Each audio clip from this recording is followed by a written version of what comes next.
합니다. 자, 오늘은 이제 이 중보기도학교를 그동안 이제 19강까지 했는데 한번 제가 훑어줄 거예요. 그래서 이 중보기도학교 19강까지 못 들은 분도 대충은 알 수 있도록 그렇게 정리를 해주고 그리고 마지막 결론을 내리겠습니다. 그래서 한번 이렇게 그동안 쭉 들어오신 분들은 좀 기억하시고요. 다시 한번 이렇게 핵심만 찝어드리겠습니다. 제가 이거 이렇게 할 수 있는 이유는 강의한 이제 만든 사람이 저기 때문에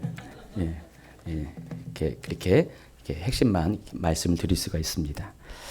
자, 우리 첫 번째 그 시간에 중보기도에 대해서 우리가 좀 이렇게 정의가 어떤 것인가, 중보기도란 과연 어떤 것인가에 대해서 우리가 좀 이렇게 같이 이야기를 나눴습니다. 당연히 과목마다 어떤 그 제목이 있는데 중보기도학교이기 때문에 중보기도가 무엇인지를 먼저 아는 것으로부터 출발을 해야 정상인 것 같아요.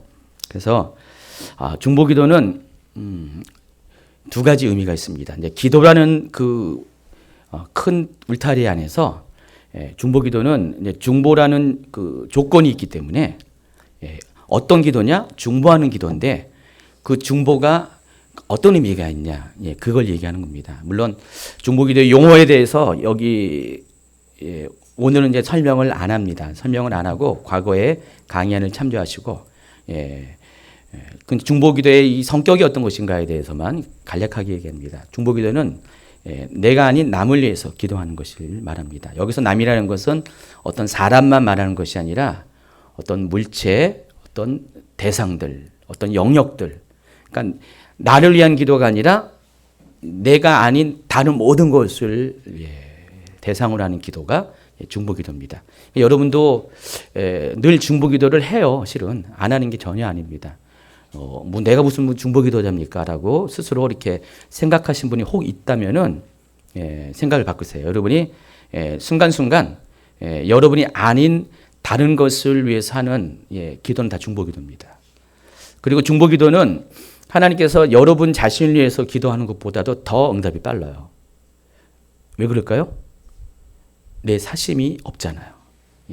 나를 위한 기도가 아니기 때문에 내가 나를 위한 기도면 나의 유익을 구하는 기도이겠죠. 근데 그런 것이 아니기 때문에 이것은 하나님의 뜻에 더 맞는 기도입니다. 그래서 하나님이 중보기도에 대해서는 다른 내 기도는 잘 안 들어주는데도 불구하고 중보기도는 많이 들어주십니다. 그러니까 내 기도를 왜 안 들어줄 것 같아요? 맞아요. 맞습니다. 이렇게 내 욕심으로 구하는 기도가 나도 모르는데 섞여 있기 때문에 그리고 그 욕심이 하나님이 그냥 욕심 부렸다고 안 들어준 게 아니라 하나님이 그 기도를 들어줄 때 어떻게 됩니까? 나는 뭐 1차적으로 좋을지 모르지만은 결과적으로 유익이 되지 않기 때문에 하나님께서 기도를 잠시 미뤄둡니다. 응답을 미뤄두고요. 어떨 때는 노하는 것 자체도 응답입니다.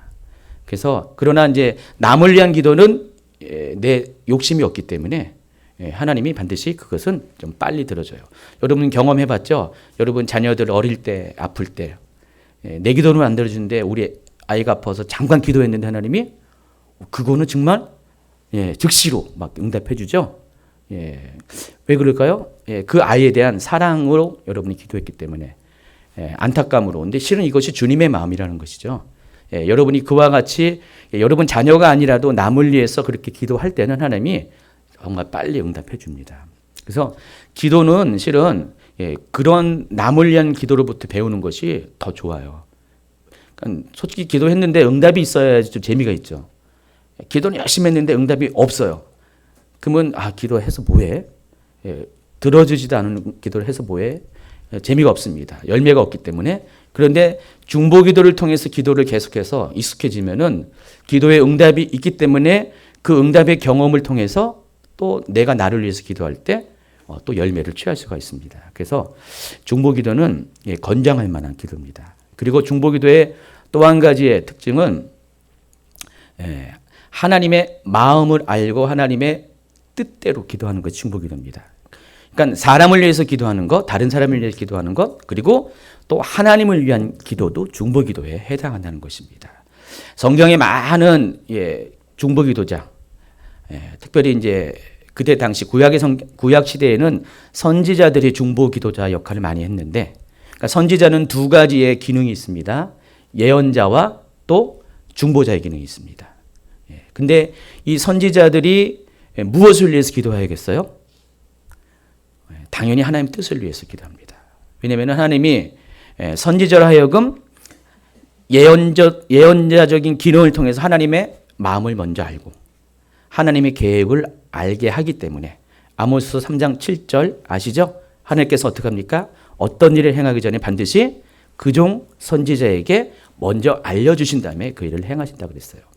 근데 보통 이 구약 성경에 또 아모스 3장 7절에서 그 문맥상에 나와 있는 하나님의 행하시는 일은 어떤 것이냐? 심판의 일입니다.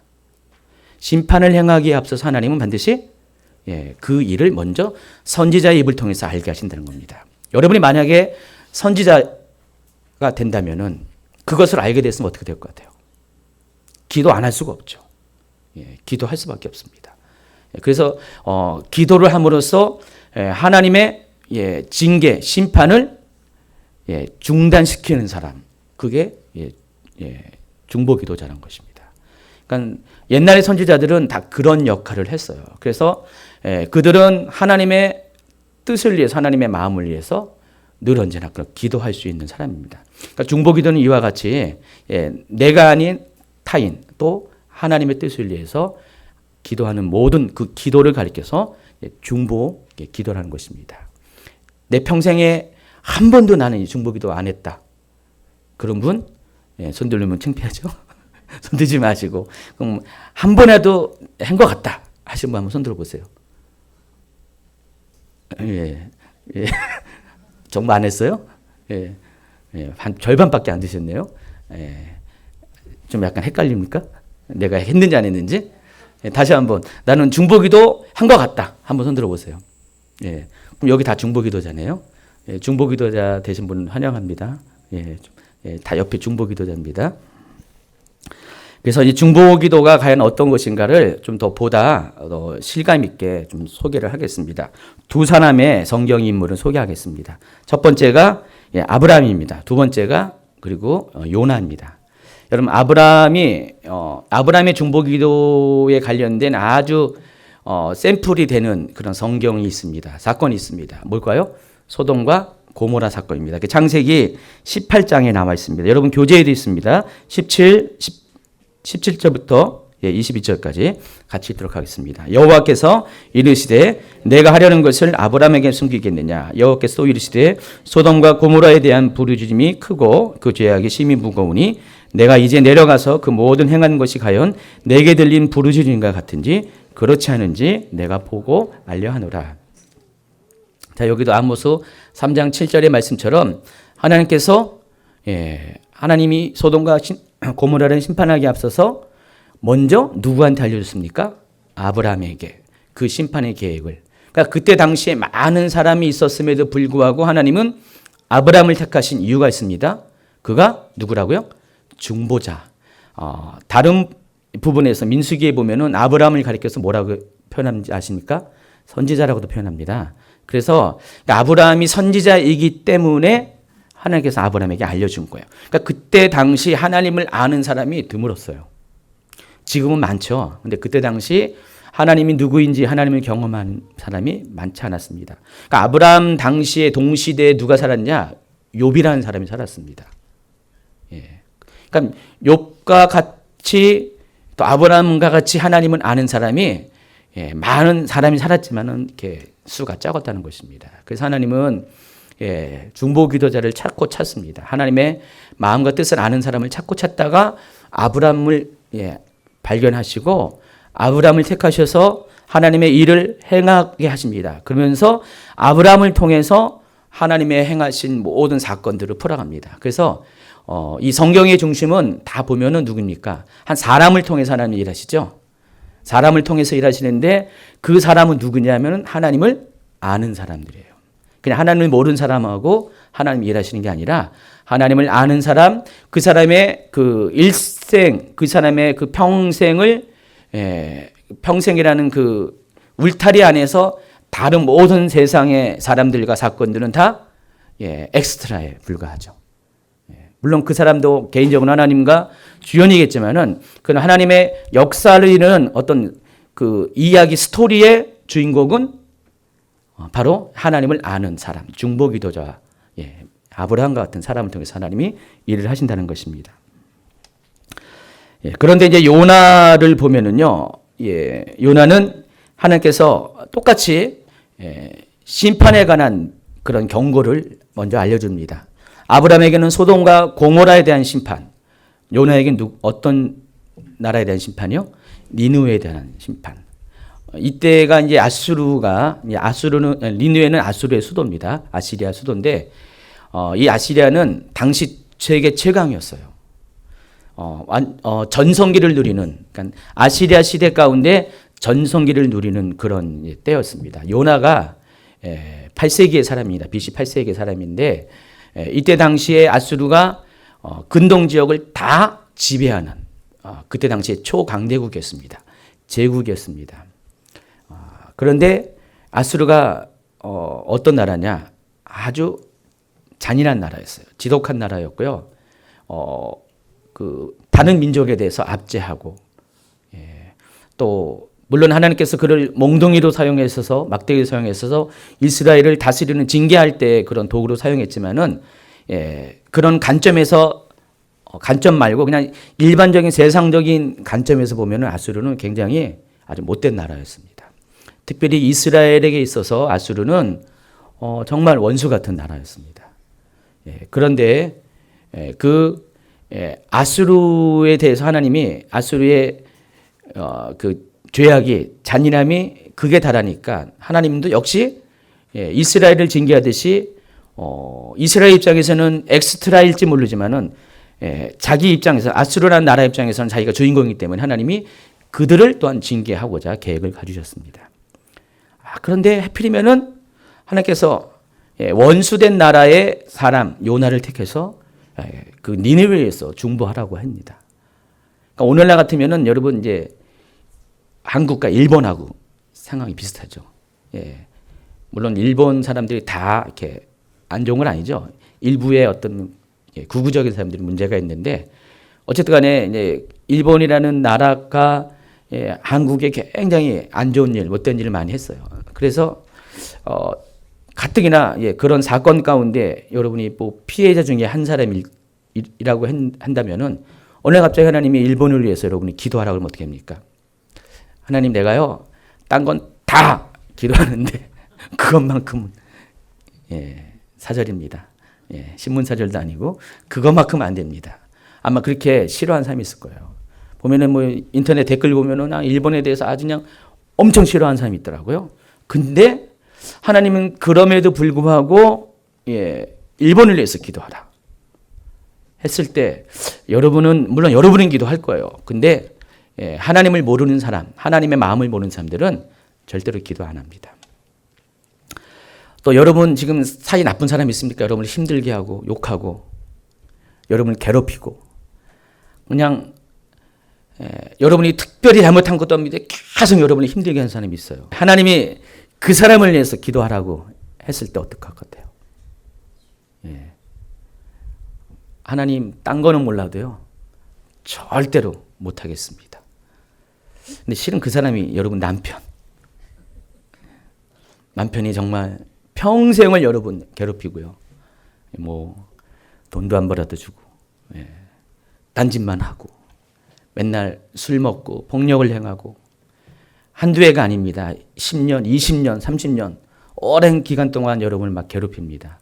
그런데 하나님이 그 남편을 위해서 기도하라고 할 때 하나님 딴 거는 몰라도 그거 시키지 마세요. 솔직히 이런 거 여러분 실제적인 문제 아닙니까? 맞죠? 그런 경험이 있는 분 있으시죠? 지금도 나는 못하겠습니다 라고 하신 분도 있으실 것 같아요. 그렇죠? 근데 하나님은 참 하나님을 못됐다고 표현하면 안 되고 하나님 너무 짓궂은 것 같아요. 어떤 면에서는. 꼭 그럴 때 가장 힘들 때 그 사람을 위해서 기도할 것을 요청할 때가 있어요. 실은 하나님이 이렇게까지 하시는 데는 이유가 있습니다. 하나님이 이걸 통해서 우리가 이 과정을 극복할 때, 통과할 때 실은 하나님을 제대로 만납니다. 우리가 여러분 하나님을 안다고 했지만은 정말 하나님의 마음과 뜻을 제대로 하려면은요, 하나님이 정말 눈에 꽂히는 사람, 우리 객관적인 입장에서는 정말 악인이고 정말 죽어야 마땅한 사람, 도저히 용서받지 못하는 그런 사람일지라도 그런 사람인데 하나님은 오히려 그 사람에 대해서 더욱더 마음이 꽂혀 있다는 것. 제가 가끔 가다가 신문 같은 데 보면은, 기사 같은 데 보면은 아주 그냥 극악무도한 죄인이 있잖아요. 뭐 연쇄살인자, 뭐 그런 사람 있잖아요. 완전히 사회에서 격리받아야 될 그런 사람들. 근데 그런 사람들이 잡혀가지고 재판을 받고 사형 언도를 받고, 그리고 이제 요즘은 사형 잘 안 하지만은 예전에는 사형을 진짜 했어요. 집행을 했어요. 근데 그런 기사들 중에 가끔 가다가 어떤 이야기가 나오냐면은 우리는 잘 몰랐어요. 그 사람이 잡히고 재판 받을 때까지만 해도 계속 뻔뻔하고 정말 아주 인간에게 포기하는 행동을, 발언들을 많이 했는데 나중에 뒷이야기를 들어보면은 가끔 가다 어떤 얘기 들으면 그 사람이 그 교도소 안에서 죽기 전에 예수님을 영접하고 회개하고 하나님 앞에 용서를 구하고 또 사람들의 용서를 구하면서 정말 어린 양이 돼서 형장이 이슬로 사라지는 그런 이야기를 가끔 듣죠. 여러분 그 지존파 아십니까? 지존파의 그 사건 꽤 오래됐죠. 그 지존파 사람 중에서도 그렇게 마지막에 회개하고 용서를 구하면서 이렇게 죽은 사람도 있습니다. 그런 사람들이 가끔 있어요. 근데 하나님의 입장에서는요, 우리는 그 사람이 그렇게 될 것이라고 전혀 생각 못 했는데 하나님은 그 사람을 알았어요. 그 사람이 이렇게 될 것들을 기대하셨습니다. 그래서 하나님은 끝까지 그 영혼을 포기하지 않습니다. 포기하지 않고 우리는 포기해도 우리는 그 사람이 회개하는 것조차도 싫어하는데 하나님은 끝까지 그 사람이 회개할 수 있는 기회를 주십니다. 그래서 하나님이 행하시는 것이 바로 사람을 보내는 겁니다. 복음을 전하게 하고 하나님의 마음을 전하게 하고 하나님의 위로를 전하게 하고 그리고 내가 그 사람을 사랑하고 있다, 너를 사랑하고 있다는 것들을 하나님의 뜨거움을 전하게 함으로써 결국은 회개하고 돌이키게 하는 바로 그 역할을 하는 사람을 보냅니다. 그게 중보자라는 것이죠. 요나는 그런 역할을 가지고 부름을 받았습니다. 니느웨 절대로 용서하고 싶지 않고 절대로 상관하고 싫은 그 니느웨를 향해서 하나님 불렀을 때 요나가 어떻게 했습니까? 행동을 하나님 알겠습니다. 하나님의 마음을 알았으니까 가겠습니다. 했습니까? 어떻게 했습니까? 도망갔어요. 어디로요? 다시스. 다시스는 지중해 건너가지고요. 어디냐면 스페인입니다. 유럽 저쪽에. 굉장히 먼 곳인데 거기까지 가려면 항해도 굉장히 오래 해요. 그러니까 요나 입장에서는요. 하나님이 자기를 못 찾을 한번 가면은 다시 오기 힘든 그런 장소로 도망가려고 한 거예요. 그러니까 옆 나라로 간 것도 아니고 아주 한국에서 좀 미국으로 갈 것처럼 아주 하나님이 낯을 피해서 완전히 도망가려고 그렇게 했습니다. 자, 그런데 하나님께서 그를 다시 불렀습니다. 어떻게 불렀습니까? 물고기 뱃속에 들어가게 하고 3일 동안 지옥을 경험하게 합니다.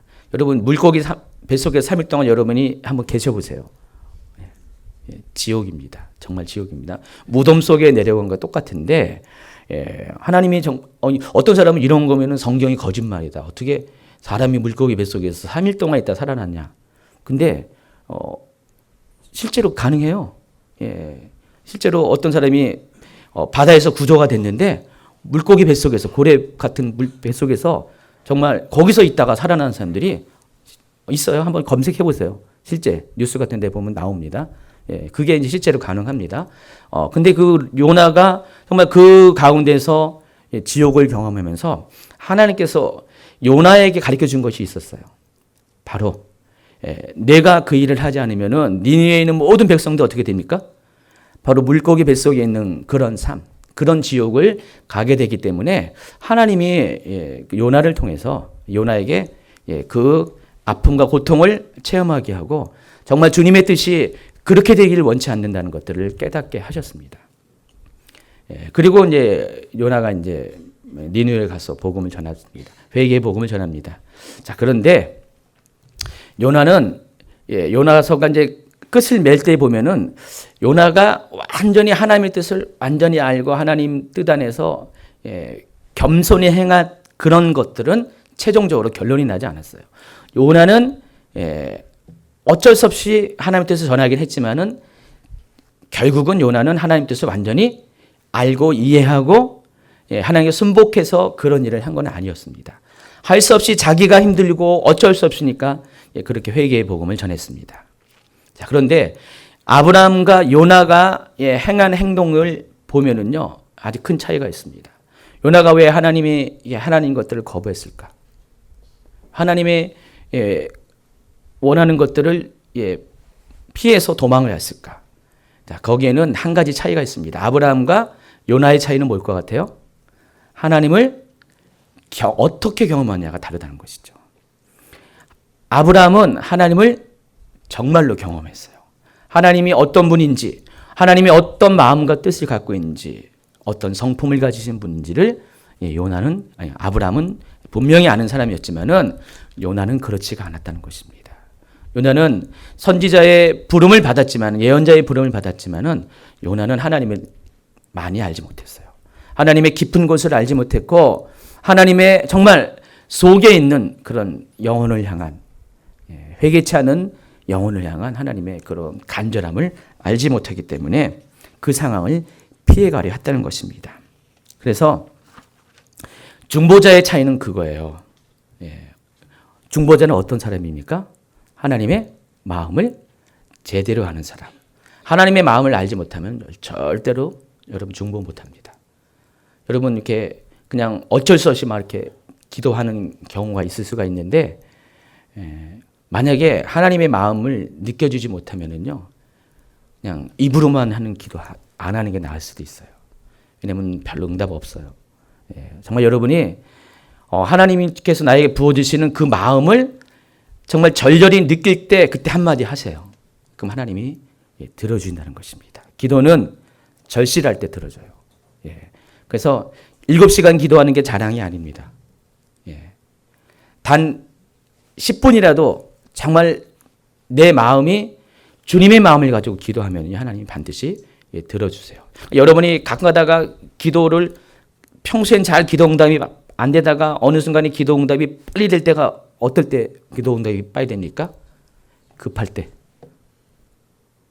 급할 때는 어떻게 됩니까?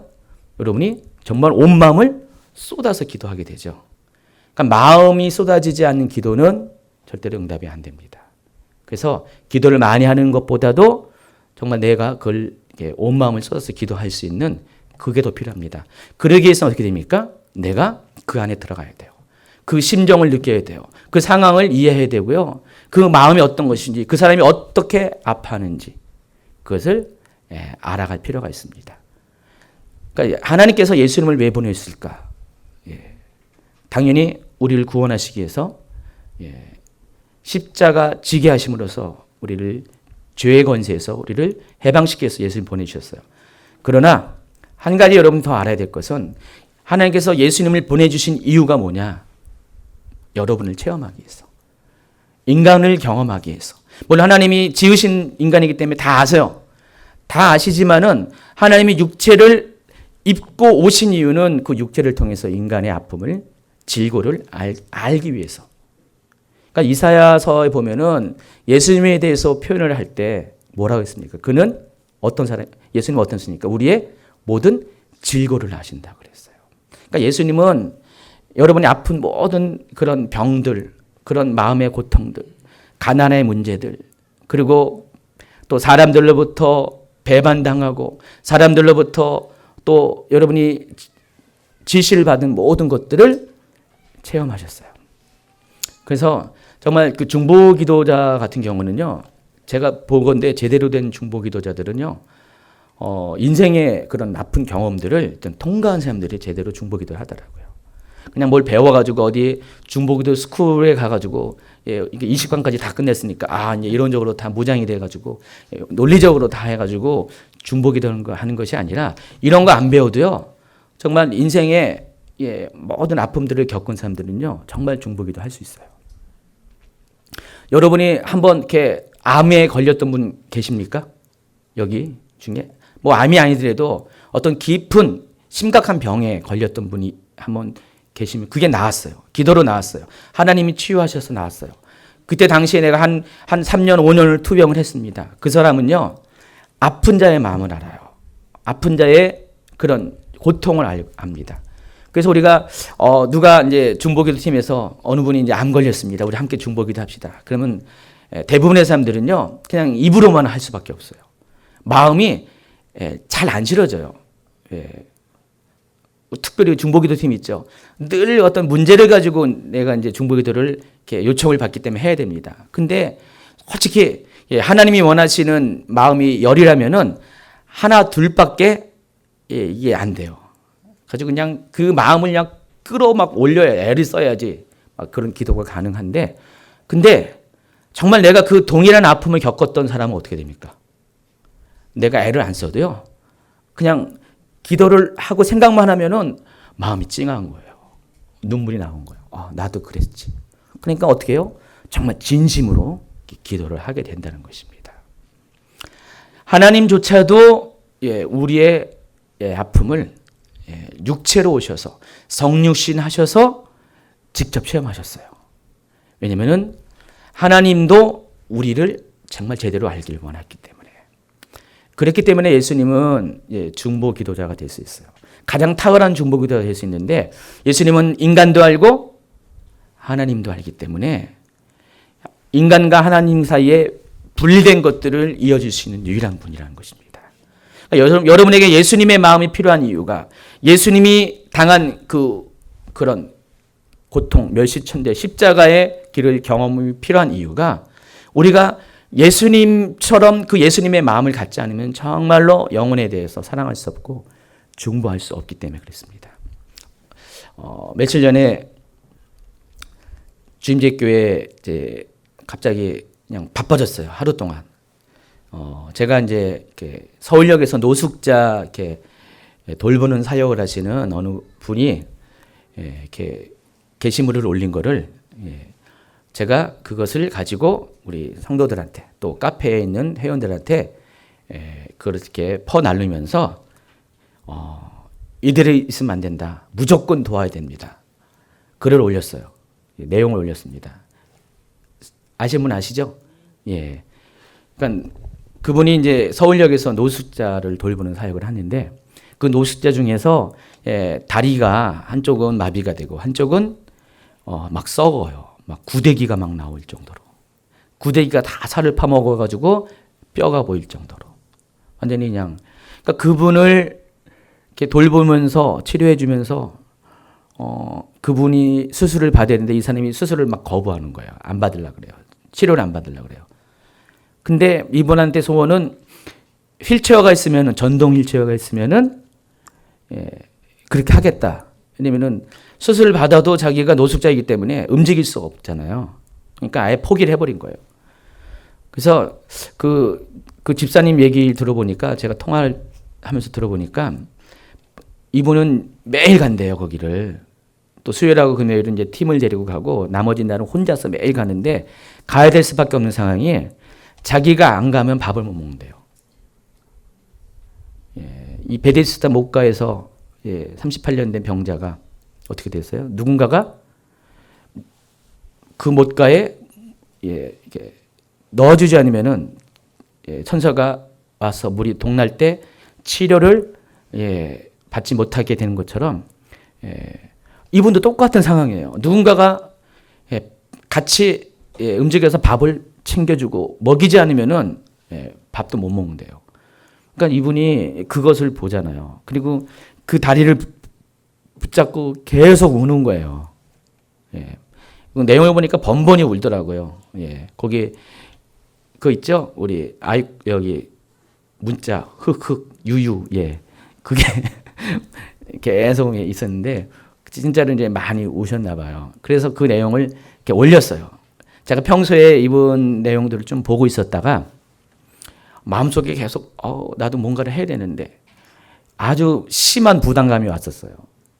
부담감이 왔었고 그러다가 그 내용을 보면서 저한테 주님이 감동을 주셔가지고 이대로 있으면 안 된다. 실은 제가 이제 교회적으로 이렇게 어떤 정기적으로 이렇게 도움을 주려고 이렇게 생각을 하고 있었는데 그거는 나중에 문제고 지금 이 사람 수술 치료받게 하고 수술받게 하고 또 휠체어를 이렇게 장만해 줘야 된다. 그래가지고 제가 카페에 올렸습니다. 올렸더니 갑자기 사람들이 막 송금을 해오는 거예요. 그래가지고 반나절 만에 다 해결했잖아요. 반나절 만에 265만 원인가 송금을 해드렸습니다. 또 그 집사님이 개인적으로 또 300만 원을 또 들어왔대요. 이분도 깜짝 놀란 거예요. 자기는 너무 안타까워서 글을 올렸는데 이렇게 하니까 아주 놀랬나 봐요. 그래가지고 하나님 어떻게 합니까? 하면서 막 놀랬어요. 그래서 그 옆에 있는 사람까지 휠체어를 아마 내일 살 겁니다. 바로 내일 사서 두 사람 것을 하고 이분이 이제 병원에 가서 치료받고. 근데 아까도 또 글을 올렸는데 이런 노숙자들을 그 서울역에 있는 노숙자들을 이렇게 실제적으로 이렇게 치료하고 돌볼 수 있는 국가 의료 기관이 동부시립병원인데 거기 있는 원목 목사님이 연락이 와가지고 거기 와서 사역을 해달라. 연락이 왔대요. 그러니까 다른 많은 교회들이 거기 있다 보니까 완전히 혼란스러웠는데 이 목사님도 이 내용을 보고 연락이 와가지고 여기서 돌보고. 그러니까 제가 보기에는 그 목사님을 통해서 이런 노숙자들이 병원과 계속 연결할 수 있는 고리를 주신 것 같아요. 근데 이분 같은 경우는 현장에 없었으면은 그 노숙자들의 마음을 몰라요. 상황을 몰라요. 기도할 이유도 없고요. 마음 아파할 이유가 없어요. 여러분도 그렇잖아요. 몰랐잖아요. 모르고 있으니까 전혀 신경도 안 썼어요. 근데 현장에 가서 눈으로 그 참상을 보면은 가만히 있을 수가 없죠. 그러니까 나설 수밖에 없어요. 중보주 기도자 별거 아닙니다. 그 아픔을 보고 현장을 보고 가슴으로 아파함을 느끼는 사람. 바로 그 사람이 중보기도자가 될 수밖에 없다는 것입니다. 여러분도 그래서 중보기도가 될 수 있어요. 그러니까 여러분이 어떤 한 죄인의 그런 삶 가운데 들어가서 고통당하는 자의 삶 가운데 들어가서 그 사람을 만나고 경험하고 그 스토리를 알게 되면은 여러분 가만히 있을 수가 없습니다. 만약에 여러분이 여전히 가만히 있다면은 문제가 있는 거예요, 여러분이. 정말 하나님을 정말 제대로 모르는 거예요. 여러분이 구원받은 자가 아닐 수가 있어요. 여러분이 정말 구원받은 사람이라면 하나님을 마음을 아는 사람은 당연히 마음이 움직여야 돼요. 저희 교회에 선교하시는 분들이 많아졌습니다. 처음에는요, 선교를 막 이렇게 교회적으로 하다 보니까 일부의 분들은 약간 이렇게 불편함이 있었던 것 같아요. 갑자기 목사님이 갑자기 무슨 선교를 하면서 교회가 막 갑자기 무슨 선교하는 교회로 막 가는 게 약간 부담스러워진 것 같아요. 뭐 충분히 이해합니다. 이해하는데, 근데 그러던 분들도요, 어느 날 바뀌어요. 언제 바뀐지 아세요? 선교 현장에 보내면 갔다 오면 싹 바뀌어서 돌아옵니다. 선교 현장에 딱 가니까 참상을 보는 거예요. 실제를 보는 거예요. 이대로 가다가 죽으면은 지옥 갈 수 있는 그 영혼들의 그 아픔을 본 거예요. 가만히 있을 수가 없죠. 미칠 수밖에 없죠. 그래서 말마다 행동마다 사건마다 선교를 생각할 수밖에 없다는 것입니다. 어제 그 김원영 선교사님이 수요일 날 전에 왔다 가셨어요. 근데 이분이 저는 이제 이렇게 유튜브로만 좀 봤는데 이분이 이제 그 다음 세대 청소년 그 담당하는 사역자입니다. 15년 동안 청소년 사역을 했는데 저는 그 정도로만 생각을 했는데 어제 말씀을 근데 실은 죄송합니다. 비공개로 하기로 했어요. 약간 예민한 내용이 있어가지고 여러분 현장에 오지 않은 분들은 이제 볼 수가 없어요. 근데 이분의 이제 보면서 뭘 느꼈냐면은 이분이 정말 그 주님의 마음을 아는 사람이구나. 경험한 사람이구나. 그러면서 제가 여기 앉아서 마지막 기도할 때, 예, 저도 많이 울었어요. 울면서 제가 별로 울음이 없는 사람이거든요. 예. 최은희 목사님은 수시로 우는데 저는 잘 안 울어요. 예, 몰라요. 마음으로는 울지 몰라지만 눈물로서 우는 경우가 많지 않아요. 근데 저를 울렸어요. 예, 울렸어요. 무슨 감동 있는 어떤 멘트 때문에 울린 게 아니라 그 기도 가운데 주님의 마음이 막 절절히 느껴지는 거예요. 예. 정말 선교도 그래요. 현장에서 그 죽어가는 영혼들을 경험하지 않으면은 선교할 수 없는 거죠. 어떻게 말로 이론적으로 어떻게 합니까? 그냥 이론 안 배워도요. 무슨 선교 훈련 안 배워도요. 그냥 무식하고 담대하게 거기 가가지고요. 한 영혼을 만나서 그 현장 가운데서 그 처절한 그 아픔을 겪은 사람들은 말이 필요 없는 것이죠. 선교를 하게 됩니다. 중보기도는 이런 거죠. 예, 정말 그 내가 아닌 타인을 위해서 기도합니다. 그리고 하나님의 마음과 뜻을 위해서 기도하는데 중보기도의 동력은 다른 것이 아니라 그 사람을 느끼는 거예요. 그 하나님의 마음을 내가 깨닫는 겁니다. 어디서요? 현장 가운데서.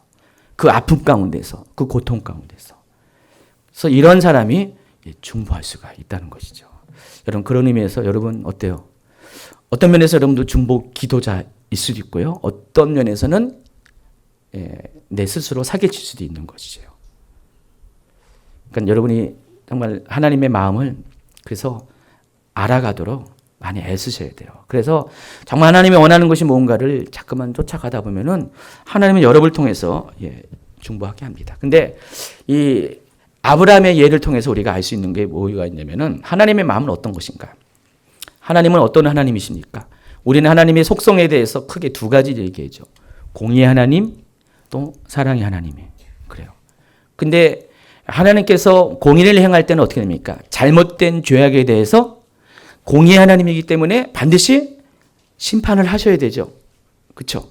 근데 하나님은 또한 사랑의 하나님이기 때문에 그들을 심판 가운데 넣어주기를 원치 않으세요. 그래서 하나님이 중보기도자를 택하신 이유가 있어요. 하나님은 어쩔 수 없이 하나님의 공의 때문에 심판을 해야 되지만은 하나님의 속마음은 어떻게 됩니까? 그들이 심판당하는 것을 원치 않기 때문에 그래서 겉으로는 심판을 행한다고 해요. 그리고 뒤로는 뭡니까? 심판당하지 않게끔 하기 위해서 누군가를 보내는 거예요. 누구예요? 그 사람이? 선지자, 중보자를 보냅니다. 그래서 하나님의 진짜 마음을 알고 진짜 마음대로 이루어주게 하는 것. 심판이 아니라 그들이 회개해서 다시 회복되는 것. 살아나는 것을 그 마음을 헤아리고 들어줄 수 있는 사람. 그런 사람이 중보기도하는 겁니다. 그런 의미에서 요나는 그 하나님의 마음의 정곡을 몰랐어요. 진짜 마음을 몰랐어요. 그러나 아브라함은 하나님의 마음을 알았어요. 진짜 마음을 알았습니다. 때로는 남자들이 여자들도 그런지 모르겠지만은 마음 따로 행동 따로 하는 거 아십니까? 자존심이 있어가지고요. 마음은 아내한테 이렇게 하고 싶은데 근데 행동은 굉장히 거꾸로 행동해요. 그렇죠? 여러분 남편들이 그러죠. 저도 가끔 그러거든요. 잘 알죠. 그래서 마음은 이렇게 말하고 싶은데 행동은 반대로 얘기할 때가 많이 있어요. 하나님은 뭐 우리 같지는 않죠. 그렇지만 하나님도 그래요. 하나님도 늘 언제나 하나님은 사랑하고 회복하고 온전케 되길 원하시는데 그러나 하나님의 공의라는 그 속성 가운데 하나님은 또 심판을 해야 된다는 아주 강하게 행하실 때가 많이 있습니다. 우리 출애굽기 보면은 이스라엘 백성이 범죄했습니다. 모세가 시내산에 올라가 있는 동안에 어떻게 했습니까? 송아지를 빚어놓고 바로 송아지를 가서 너희들을 애굽에서 이끌어낸 하나님이다 라면서 송아지 앞에 두고 막 춤추고 난리가 났습니다. 이 모습을 하늘에서 보신 하나님께 어떻게 했습니까? 진노하셨죠. 그래서 모세에게 뭐라고 했습니까? 내가 이 민족을 다 진멸하고 너를 남겨서 너로 하여금 민족을 이루어서 하나님 뜻을 이루어가겠다. 하나님 되게 세게 나오셨어요. 근데 모세가 뭐였습니까? 중보했습니다. 이것을 가지고. 중보했더니 하나님 뭐라고 했습니까? 아닌 척 하시면서 그래. 예. 심판을 징계를 거두십니다. 하나님이 그런 분이세요. 가지고 중보기도자는 이걸 잘 알아야 돼요. 지혜로운 아내는 어떤 아내입니까? 남편의 속마음을 잘 알아야 돼요. 저도 가끔 가다가 지혜롭지 못한 아내를 경험할 때가 있어요. 내 마음은 이게 아닌데 자꾸만 그다음에 싸워요. 여러분도 그러죠? 그래서 정말 이렇게 중보기도자는 하나님의 속마음을 아주 깨뜨릴 수 있는 그런 지혜가 필요합니다. 여러분 그렇게 되길 바랍니다. 자, 제가 핵심만 잠깐 얘기했더니 벌써 1시간 얘기했네요. 가까이. 오늘 정리하고 마치려고 했는데 이러다가 다음 주에 또 할지 모르겠습니다. 중보기도는 이제 용어가 영어로 인터세션이라고 사용합니다. 인터세션이라고 하는데 이 단어는 어디서 왔냐면 히브리어 파가라는 단어에서 왔습니다. 이 파가라는 단어의 뜻이 경계란 뜻이에요. 경계가 뭐죠? 어떤 두 공간의 접촉점, 구분점이 경계입니다. 자, 하늘과 땅도 경계가 있죠. 그래서 하늘과 땅의 경계를 가리켜서 뭐라고 합니까? 지평선. 또 하늘과 바다의 경계를 가리켜서 수평선. 그래서 이 경계라는 것은 그와 같이 두 개의 다른 세상, 하늘과 땅은 전혀 별개잖아요. 하늘과 바다는 전혀 별개의 이질적인 그런 세계인데 이 이질적인 세계를 접하게 하는 것, 연결시켜주는 것, 그게 중보기도라는 것입니다. 하나님과 인간은 본질적으로 다른 거죠. 이질적이죠. 거룩과 또 거룩하지 않은 그 차이가 있습니다. 하나가 될 수 없는 겁니다. 온전하시고 의로우신 하나님과 죄에 가득 찬 인간입니다. 근데 이 두 이질적인 것을 연결시켜주는 것이 그 경계에 서서 파가에 서서 연결시켜주는 것이 바로 중보기도라는 것입니다. 그래서 인간이 죄를 범했을 때 전에는 하나님과 연합하고 하나였지만은 우리의 죄로 인해서 하나님과 우리 사이가 분리가 되었어요. 건널 수 없는 강이 생겼습니다. 계곡이 생겼습니다. 그래서 이 건널 수 없는 강을 연결시켜주기 위해서 누가 오셨어요? 예수님이 오셨죠? 십자가를 지셨어요. 그래서 십자가는 일종의 다리예요. 다리. 그러니까 우리가 하나님께로 넘어갈 수 있는 다리, 또 하나님이 우리 가운데로 올 수 있는 다리가 십자가입니다. 중보기도도 마찬가지예요. 우리가 중보기도하면은 죄인과 의인이 연결됩니다. 의로우신 하나님과 더럽고 추한 우리가 연결됩니다. 그래서 하늘과 땅이 연결되듯이 바로 하나님과 우리가 연결시킬 수 있는 바로 그 통로 역할을 하는 것이 중보기도라는 것입니다. 여러분이 이제 중보기도 한다는 것은 이와 같이 아주 중요한 의미가 있어요. 굉장히 아주 중요한 것입니다. 그냥 기도하는 것이 아닙니다. 하늘과 내가 기도하는 대상을 연결해 주는 것. 실제로 그렇잖아요. 여러분이 기도했을 때 그 사람이 하나님을 경험하잖아요. 여러분이 기도했을 때 그 사람이 하늘의 어떤 임재를 경험하게 되잖아요. 정말 여러분이 아주 중요한 역할을 하고 있습니다. 왜 중보기도해야 합니까? 세 번째, 지금 이게 이제 지난번에 강의에 한 챕터를 하나씩 하는 거예요, 지금요. 핵심적인 것만. 왜 기도해야 되냐면은, 하나님의 임박한 진노 앞에서 우리를 보호하기 위해서는 반드시 누가 있어야 된다고요? 중보기도자가 있어야 한다는 것입니다. 자, 에스겔 22장 30절, 31절을 한번 같이 읽도록 하겠습니다. 내가 내 분노를 그들 위에 쏟으며 내 진노의 불로 멸하여 그들 행위대로 그들 머리에 보응하였느니라. 주 여호와의 말씀입니다. 자, 중보기도자는 우리가 약간 좀 이렇게 더 어려운 말로 얘기하면은 하나님의 공의와 하나님의 사랑, 이 두 가지 하나님의 속성을 모두 만족해 하는 사람. 자, 이것은 예수 그리스도의 십자가가 이미 그런 역할을 했어요. 중보기도라는 것도 똑같습니다. 중보기도자는 것도 하나님이 두 가지의 속성을 다 충족해 하는 그런 것이 중보기도고 중보기도자라는 것입니다. 그러니까 중보기도를 해야 하는 이유가 우리가 중보할 때 하나님이 비로소 하나님이 원하시는 일을 할 수가 있기 때문에 그래요. 아까 이미 다 설명하네요. 보니까 하나님이 진정 원하시는 것은 뭐라고 했어요?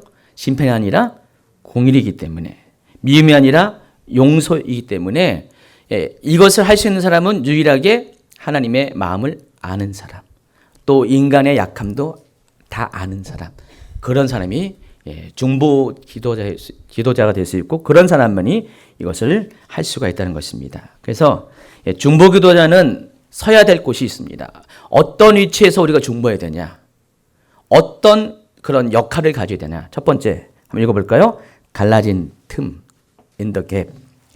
방금 읽어드린 22장, 에스겔서 22장 30절을 보면은 이 땅을 위하여 성을 쌓으며 성 무너진 데를 막아서서 나로 하여금 멸하지 못하게 할 사람. 이 사람 누구라고요? 중보기도자. 여러분 이제 배웠어요. 중보기도는 어떤 사람입니까? 할 때 에스겔서 22장 30절.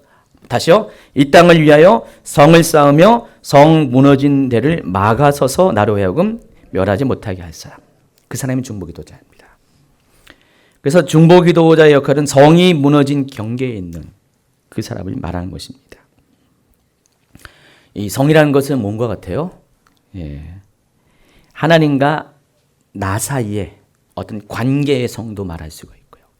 또 하나님이 우리를 향하신 어떤 뜻, 하나님의 계획이 있는데 그것이 무너집니다. 관계가 무너질 때 그 무너진 관계 안에 들어가서 어떻게 됩니까? 하늘과 땅을 연결하는 사람, 다시 수축해 하는 사람, 무너진 것을 다시 세우게 하는 사람이 중보기도라는 것입니다. 그래서 중보기도 역할은 두 가지예요. 성을 쌓는 사람, 성 무너진 데를 막아서는 사람. 자, 그런데 이 똑같은 성경인데 다른 번역에 보면은요, 킹제임스 성경이나 NIV 성경을 보면은 이 성 무너진 곳을 가리켜서 뭐라고 표현합니까? 갈라진 틈이라고 표현합니다. In the gap. 갭이라는 건 뭔지 아시죠? 틈을 말한 겁니다. 벌어진 곳. 그 벌어진 곳 안에서, 결렬된 곳 안에서, 갈라진 곳 안에서 스탠딩, 서 있는 사람. 자, 예수님은 바로 그런 분이세요. 하나님과 우리와 사이에 갈라진 관계 안에서 서 계신 거예요. 여러분 이제 가끔 가다가 영화 같은 데 보면 어떠니까 막 이별을 막 해요. 아주 생이별을 하는데 서로 손을 잡고 손을 놓지 않으려고 막 하잖아요. 이렇게 손을 놓지 않고. 근데 땡기는 힘이 강해가지고요, 떠나는 힘이 강하니까 어떻게 해요? 점점 손이 벌어지다가 탁 놓쳐요. 끝이구나. 절망이었어요. 근데 갑자기 누군가가 짠 하고 나타나서 탁 잡아주는 거예요. 양쪽에. 반전이 일어나죠. 이게 중보기도자라는 것입니다. 하나님이 여러분과 하나님 사이에 손이 떨어져가지고 완전히 이별을 하는 바로 그 순간에, 절망의 그 순간에 구세주를 보내셨어요. 예수님을 보내주셨습니다.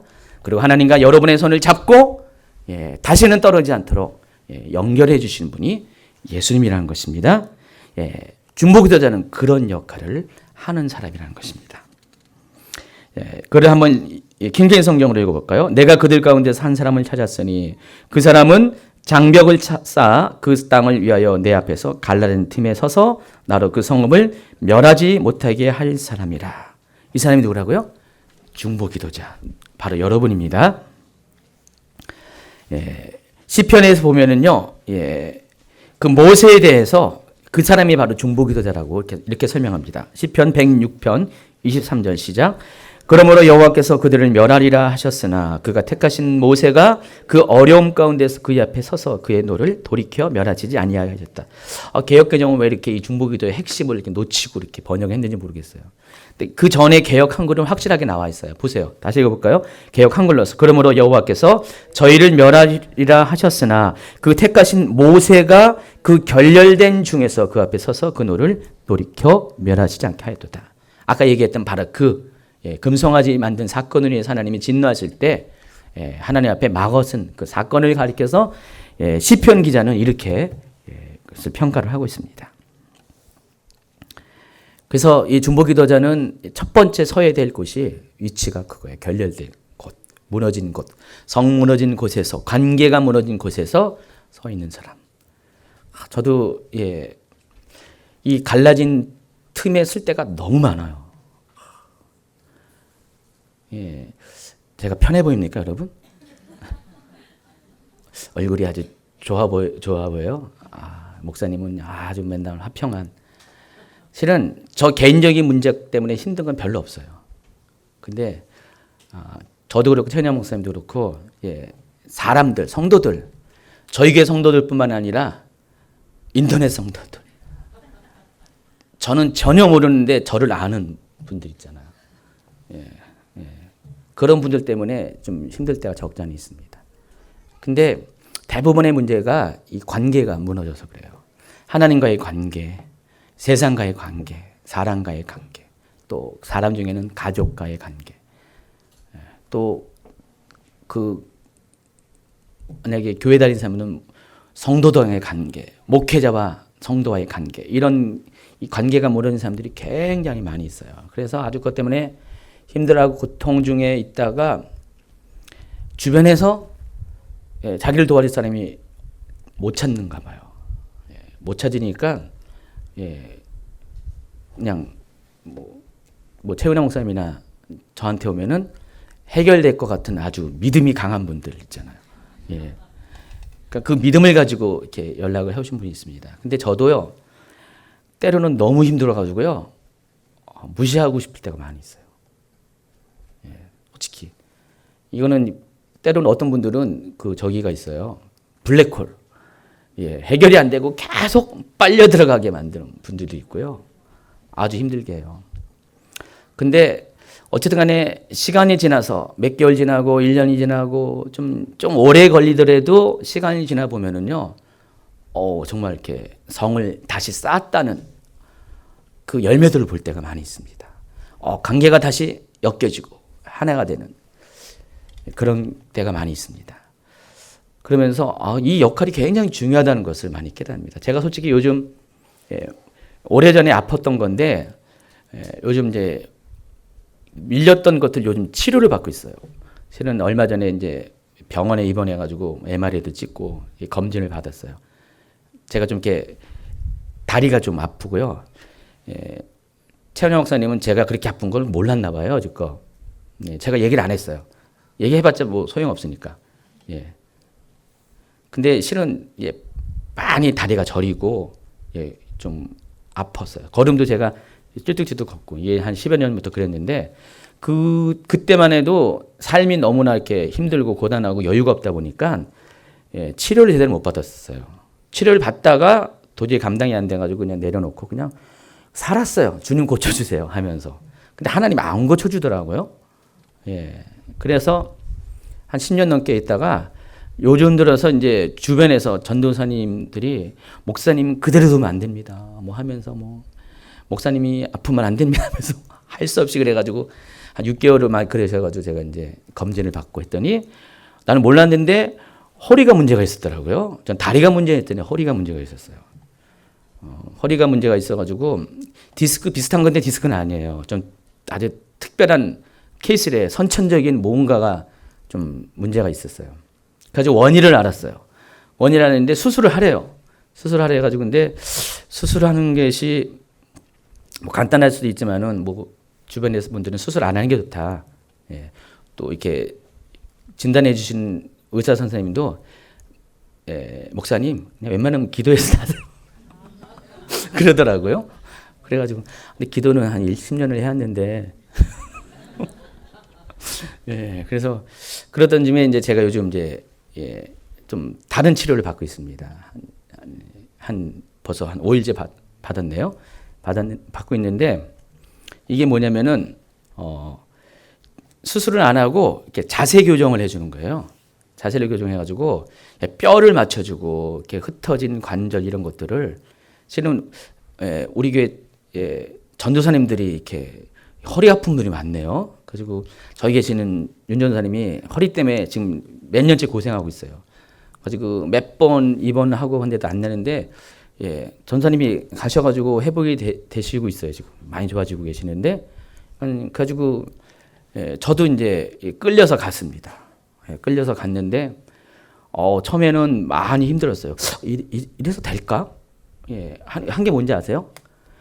등뼈를 이제 해가지고 척추를 다 누르고 팍팍 치고 관절을 뽑고 비틀고 그래요.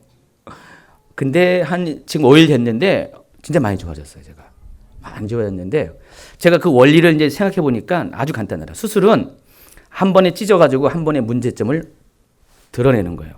근데 부작용이 있어요. 그렇죠? 예. 그런데 이거는 뭐냐? 한 번에 안 하고 조금씩 1mm 20일을 받아야 돼요. 매일같이. 매일같이 자주 아픕니다. 근데 20일 동안을 조금씩 하다 보면 나중에 20일 지나면 어떻게 됩니까? 그 한 발짝 한 발짝 것이 누적되면은 수술한 효과가 있는 거예요. 예. 그리고 부작용 없이. 허리만 건드리는 게 아니라 그냥 발가락까지 다 만져주더라고요. 자세를 다. 제가 이 얘기를 하면 또 이제 갑자기 소문 나가지고 거기 어딥니까? 그럴 거예요. 예. 아니, 좀 제가 추천할 만해요. 진짜 잘하세요. 예. 그런데 제가 뭔 얘기다 이거 맞죠? 생각이 안 나는데 뭔 얘기 하려다가 이거 했는데 중보기도 얘기하다가 한 거예요. 연관이 있어서. 예, 맞아요. 갈라진 거. 실은 그거예요. 갈라진 틈을 우리가 온전케 하는 거잖아요. 메꾸고 성문헌제를 하는데 실은 중보기도하는 것이 고통이 있어요. 한 번에 되는 게 아니죠. 한 번 우리는 보통 하나님한테 문제를 해결해 위해서 한 번에 수술해 주세요. 요청할 때가 많이 있잖아요. 쉬운 길을 찾으려고 많이 그래요. 하나님 그냥 시간 끌지 마시고요. 단번에 해결해 주세요. 여러분 하나님이 만약에 칼을 대시면 어떻게 될지 아세요? 문제는 해결할 수가 있는데 부작용이 있다니까요. 하나님이 문제가 아니라 의사는 문제가 아니라 여러분이 문제가 있으면요. 그게 한 번에 수술을 통해서 좋아지는 것도 있지만은 다른 어떤 부작용들이 많이 있습니다. 제가 많이 봤어요. 그런 사건들을 많이 봤어요. 하나님이 어떤 큰 은혜를 줬는데 다 해결되는 것 같은데 아니더라고요. 또다시 발생하는 문제들이 있어요. 모든 것이 우리가 겪어야 되고 경험해야 되고 밟아가면서 안정화되면서 치료해야 될 것들이 있는데 우리는 워낙에 성정이 급하잖아요. 특별히 한국 사람들은 더 급하잖아요. 그러니까 한 번에 해결되기 어려워요. 그래서 기도를 받고 뭐 어떤 이렇게 무슨 문제를 하는 분들이 급해요. 너무 급해가지고 목사님 이제 기도를 받고 회복이 됐어요. 근데 며칠 있다가 또 갑자기 다운돼가지고요. 목사님 뭐 이럴 수가 있어요 하면서 또 그래요. 계속해서 질질 계속 반복돼요. 그런데 그분은 아마 한 번 그게 되면은 은혜가 받았으면은 어떤 그 터치를 받았으면은 이제부터는 이제 나는 이제 고생 끝 행복 시작이라고 생각을 했었나 봐요. 그랬는데 아니더라고요. 정말 아니에요. 한 고기를 넘었는데 또 문제가 생기고 또 문제가 생기고 그러다 보니까 계속 원망을 했어요. 저를 원망하는 건 아니라 하나님을 막 원망하는 거예요. 하나님이 정말 이럴 수가 있냐 이거죠. 근데요, 시간을 쭉 지나고 보니까 그분은 못 느낀지 몰라도 제3자인 제 입장에서 보면은 변화 받아 있더라고요. 그분은 몰라요. 조금씩 하나님이 고통을 통해서 막 땡기고 막 이렇게 이렇게 막 누르고 막 아프게 하지만은 그걸 통해서 조금씩 바꿔주세요. 근데 자기는 잘 몰라요. 근데 시간이 지나고 보니까 오랜만에 본 사람은 바뀌어 있어요. 그 사람이 정말. 근데 그걸 못 참아내요. 아마 제가 치료하시는 분들 중에서 아마 다는 아니겠지만 몇 사람은 치료받다가 도망가가지고 다시 나는 분, 나 수술할래. 아마 그런 사람 이따 가서 물어봐야죠. 그런 사람은 분명히 있을 것 같아요. 근데 참고 인내하면 어떻게 됩니까? 완전히 온전케 되고 부작용이 없고 이제는 깨끗해집니다. 하나님이 우리로 하여금 우리의 인생 가운데 계속해서 해결된 것 같은데 계속해서 고통이 이어지게 하는 이유는요. 실은 그런 것 때문이었습니다. 완전한 걸 주시려고요. 온전한 걸 주시려고요. 그러나 이 온전한 가운데 가기 위해서는 대가가 필요합니다. 과정이 필요하고요. 그 과정이 계속해서 고통의 연속일지라도 그것을 통과하게 되면은 하나님은 완전한 그런 회복을 주십니다. 그래서 그때까지는 여러분 이겨내야 돼요. 우리가 보통 초보의 신앙을 가진 분들은요, 이거 잘 못해요. 못 참아요. 그래서 어제 은혜를 받았는데 오늘 또 갑자기 팍 터뜨리고요. 예. 아까 터뜨리셨어요. 오늘 아니 뻥긋뻥긋 하다가 내일 또 갑자기 그냥 그래요. 근데 이게 나만 그런 게 아니라 다 정상이에요. 그냥 정상입니다. 나만 특별한 거 아닙니다. 근데 그것을 과정을 통해서 어쨌든 간에 내가 끝까지 버텨내야 돼요. 붙어 있어야 되고 인내해야 돼요. 도망가면 안 됩니다. 그러다 도망가면은 하나님 들리고 인생 들리고 다 잃어버려요. 그래서 끝까지 붙잡으셔야 됩니다. 중보기도 하다가 갑자기 이 얘기를 했는데 제가 은혜가 있으면 옆으로 빠집니다. 옆으로 세요. 은혜가 없으면 원고대로만 하고요. 그러니까 오늘 은혜가 있는 겁니다. 그래서 우리가 중보기도 똑같아요. 이렇게 하나하나 우리가 이 고통을 이렇게 디디고 통과하면서 계단을 쌓듯이 계속해서 나아가야 돼요. 여러분 중보기도 한다는 거 저는 중보기도하는 중보기도 팀들은 굉장히 존경스럽습니다. 저라면 그렇게 못하겠어요. 근데 그렇게 응답도 없는데 그렇게 중보기도 하는 거예요. 아니 응답이라도 있으면 할 맛이 나는데 응답도 없는데 그렇게 하나님 여러분 막 응답을 주시면 신나서 하잖아요. 근데 그렇지 않는데도 계속 이렇게 하신 분들 보면 굉장히 존경스럽습니다. 저는 그런 분들 많이 사랑합니다. 응답이 없다고 여러분 낙심하지 마시고요. 계속해서 기도하세요. 근데 여러분들 알게 모르는 사이에 하나님은 일을 행하고 계셨어요. 조금씩 요만큼 하다가 어느 순간에 임계점이 딱 되면 하나님이 100%로 이렇게 보이게 한다는 것입니다. 여러분이 기도 생활도 똑같잖아요. 기도를 포기하지 말아야 되는 이유는 하나님이 웨이트라는 것도 응답이죠. 응답인데 그 웨이트가 99까지는 웨이트예요. 근데 100이 될 때 예스가 되는 거죠. 대부분 우리가 이제 막 이렇게 기도에 굴을 파다가 힘들게 곡괭질 하다가 거의 다 팠어요. 99%다 파고 나머지 한 번만 곡괭이질을 삽질 딱 하면은 뻥 뚫려가지고 거기 보물을 찾아내는데 거기서 멈춘 분들이 많이 있어요. 근데 하나님이 우리에게 여러분이 기도하기 시작하면 그때부터 하나님 응답은 이미 예비가 돼 있어요. 혹시 지난 시간에 최은영 목사님이 그 강의 중에 그 얘기 하늘 보좌를 이루는 중보기도 얘기 안 했습니까? 다니엘 9장 가지고 얘기 안 했어요? 기억 안 나시는 건가요? 하셨을 텐데 제가 원고를 다 만들어 줬는데 안 했습니까? 다니엘이 기도를 했을 때 응답은 어떻게 됐습니까? 시작한 동시에 왔어요. 그러니까 그 응답을 가진 천사가 하늘에서 파송이 됐는데 21일 걸렸어요. 왜 그랬을까요? 바로 거기선 바사 왕국의 군주가 있다고 했죠. 바사는 당시 이제 다니엘 시대 그 페르시아 제국을 말하는 겁니다. 근데 그게 어떤 실제적인 어떤 사람을 말하는 것이 아니라 바로 그 하늘에서 공중 권세 잡은 자를 말하는 것이죠. 그래서 사단이 응답을 막고 있었어요. 중요한 응답이기 때문에 막고 있었습니다. 그러나 응답은 이미 떨어졌어요. 근데 그게 전달되는 시간까지 21일 걸렸는데 그때 뭐 했습니까? 다니엘이 가만히 있었습니까? 기도했어요. 그래서 응답을 가져오게 했습니다. 하늘의 응답을 끌어내리는 것. 이게 중보기도죠.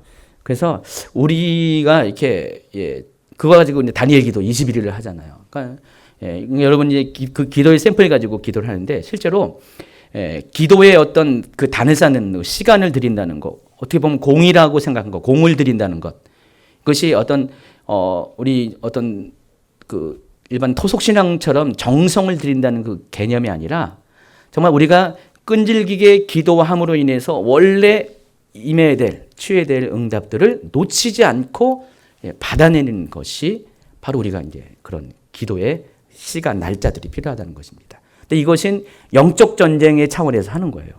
영적 전쟁에서 그것을 돌파하기 위해서. 그러니까 여러분이 정말 이게 끝까지 기도한 사람은요 반드시 응답 받더라고요. 제가 봤는데 기도 끝까지 했는데 응답 못 받은 사람 한 번도 없었어요. 왜 그럴까요? 기도 받을 때까지, 응답 받을 때까지 하니까.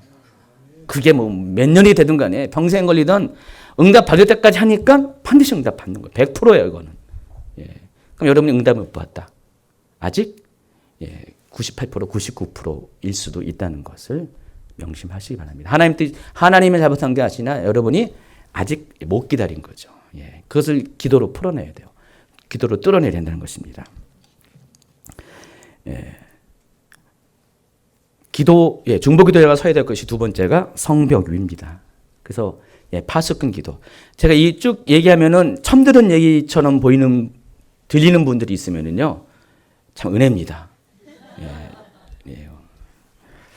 이사야서 62장 6절 7절 같이 읽겠습니다. 예루살렘이여 내가 너희의 성벽 위에 파수꾼을 세우고 그들로 종일 종야에 잠잠치 않게 하였느니라. 너희 여호와로 기억하게 하신 자들아 너희는 쉬지 말며 또 여호와께서 예루살렘을 세워 세상에서 찬송을 받게 하시기까지 그로 쉬지 못하시게 하라. 자, 파수꾼의 역할은 두 가지입니다. 망을 보는 건데 당시에 이 파수꾼은 두 가지예요. 이렇게 농경 시대이기 때문에 도둑이 애써 추수한 곡물들을 훔쳐가지 못하게 하는 그거 역할을 하는 거고요. 여러분 옛날에 원두막에서 이렇게 선 거가 똑같은 거죠. 그리고 또 한 가지는 적의 공격을 미리 보고 알려주는 역할을 하는 것이 파수꾼입니다. 근데 파수꾼은 언제 세웁니까? 시간대. 밤에 세우죠. 물론 낮에도 파수꾼 경계를 써요. 제가 군대 있을 때 저기 철책선에서 이제 1년 동안 근무한 경험이 있는데 거기 보면은 이거는 뭐 군사 기분은 아니에요. 다 아는 거니까. 경계 그 근무 어떤 유형이 있어요. 뭐 A, B, C, D 이런 식으로 해가지고요. 가장 안전할 때 그럴 때는 그 초소가 있으면은요. 초소가 있으면은 4개가 있으면은 초소는 물론 많지만 간격이 4개 있으면은 4개의 간격마다 이제 초소를 쓰는 거예요. 왜냐면 낮에는 잘 보이니까 멀리 볼 수 있으니까. 그런데 점점 어두워지면 어떻게 됩니까? 근무자가 빼곡하게 들어가요. 이제 밤이 되면은 초소마다 다 들어가는 거예요. 그래서 근무 유형이 뭐 A, B, C, D 해가지고 전방부대에 있는 그 군인들은요, 밤에는 상황명 몇 명 빼고는 전원 투입해요. 전원 투입. 밤에 다 밤에서 근무 쓰고 낮에 자고 막 그런 거죠. 근데 낮에는 그 사람이 잘 동안 근무 안 쓴 사람이 몇 사람이 4분의 1밖에 안 되죠. 거기서 쓰게 됩니다. 그래서 파수꾼은 밤에 쓰는 거죠. 밤에 모든 역사가 일어나요. 모든 역사는 어둠의 역사는 밤에 일어나기 때문에 파수꾼은 밤에 쓰는 거예요. 어떤 밤입니까? 여러분의 인생의 밤에, 여러분의 민족의 어둠이 있을 때, 그때 중보기도자가 필요한 거죠. 그 전에는 어둠이 아닌 낮일 때는 솔직히 이제 중보기도를 많이 안 해도 돼요. 그냥 기본적인 경계만 쓰면 되는데, 그러나 정말 인생의 밤이 올 때는 집중적으로 기도해야 되죠. 근데 인생의 밤이 왔을 때도 낮처럼 똑같이 하면 어떻게 됩니까?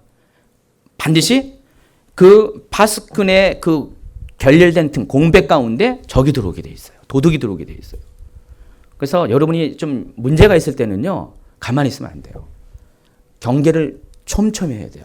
그래서 중보 기도자를 많이 세워야 돼요. 여러분 문제가 있으면요, 혼자 기도하지 말고 이분 저분 그분한테 얘기해서 이분 저분 그분이니까 여기 다 초소가 채워졌죠. 그래가지고 틈이 없게끔 해가지고요 기도해달라고 요청해야 돼요.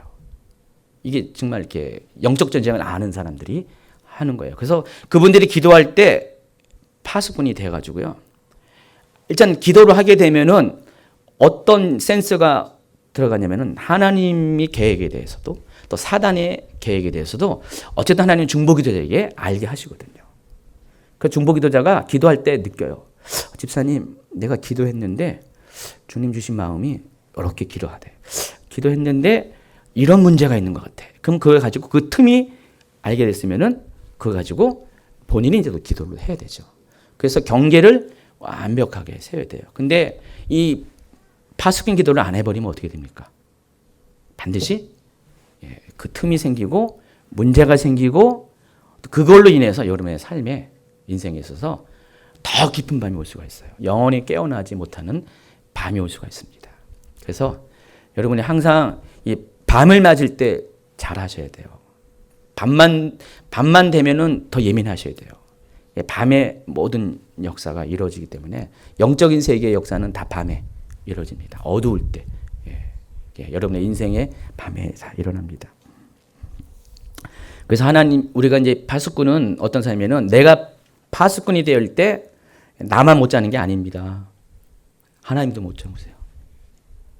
하나님도 여러분이 눈 떠 있으면 하나님이 어떻게 하면 여러분과 같이 이렇게 지켜봐 주신다는 것이죠. 그래서 아까 그 중보기도는 뭐라고 했습니까? 하나님의 성문의 진대의 경계에 있어서 하나님으로 심판하지 못하게 하는 사람이 중보기도되면은 또 중보기도자는 어떻습니까? 파수꾼 기도는 성벽에 서 있는 사람은 어떻습니까? 하나님으로 하여금 못 주무시게 하는 사람.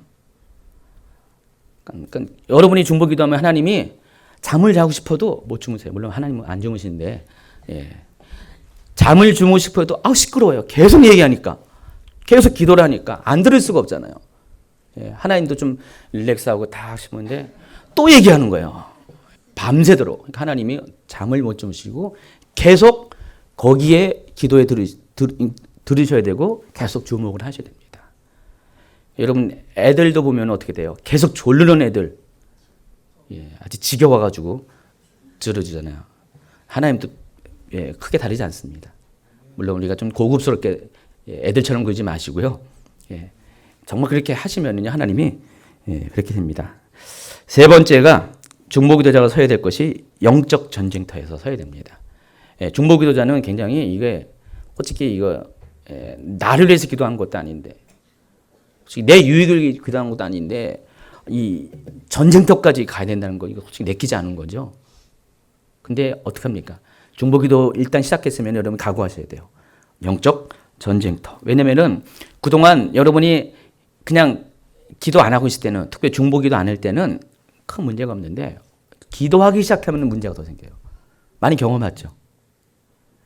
하나님을 잘 모를 때는 인생이 편한 것 같은데 하나님한테 열심을 내면 엔진을 시동을 걸면은 그때부터 막 문제가 생기기 시작합니다.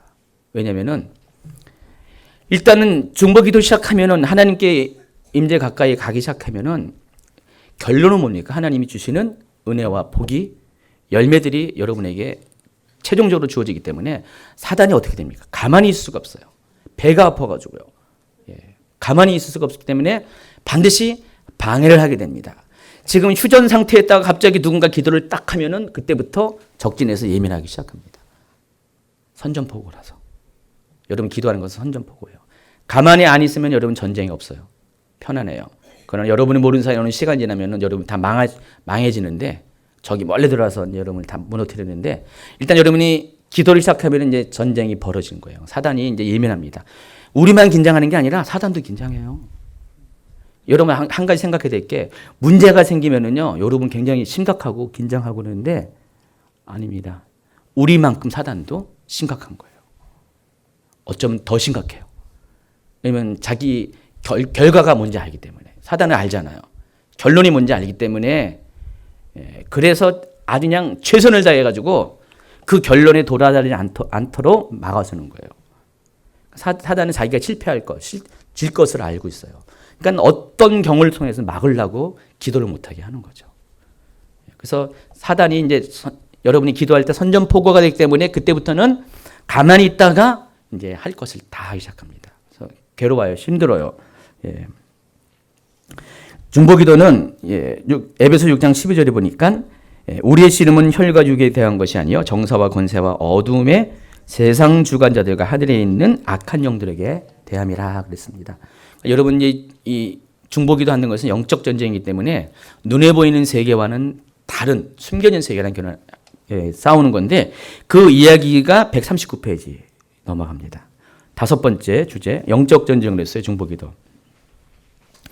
그래서 쉬운 성경으로 이 구절을 다시 한번 읽어볼까요? 우리의 싸움은 이 땅의 사람들에 대항하여 싸우는 것이 아니라 이 세상의 어두운 세력들 또 공중의 권세 잡은 악한 영들에 대항하여 싸운 것이다.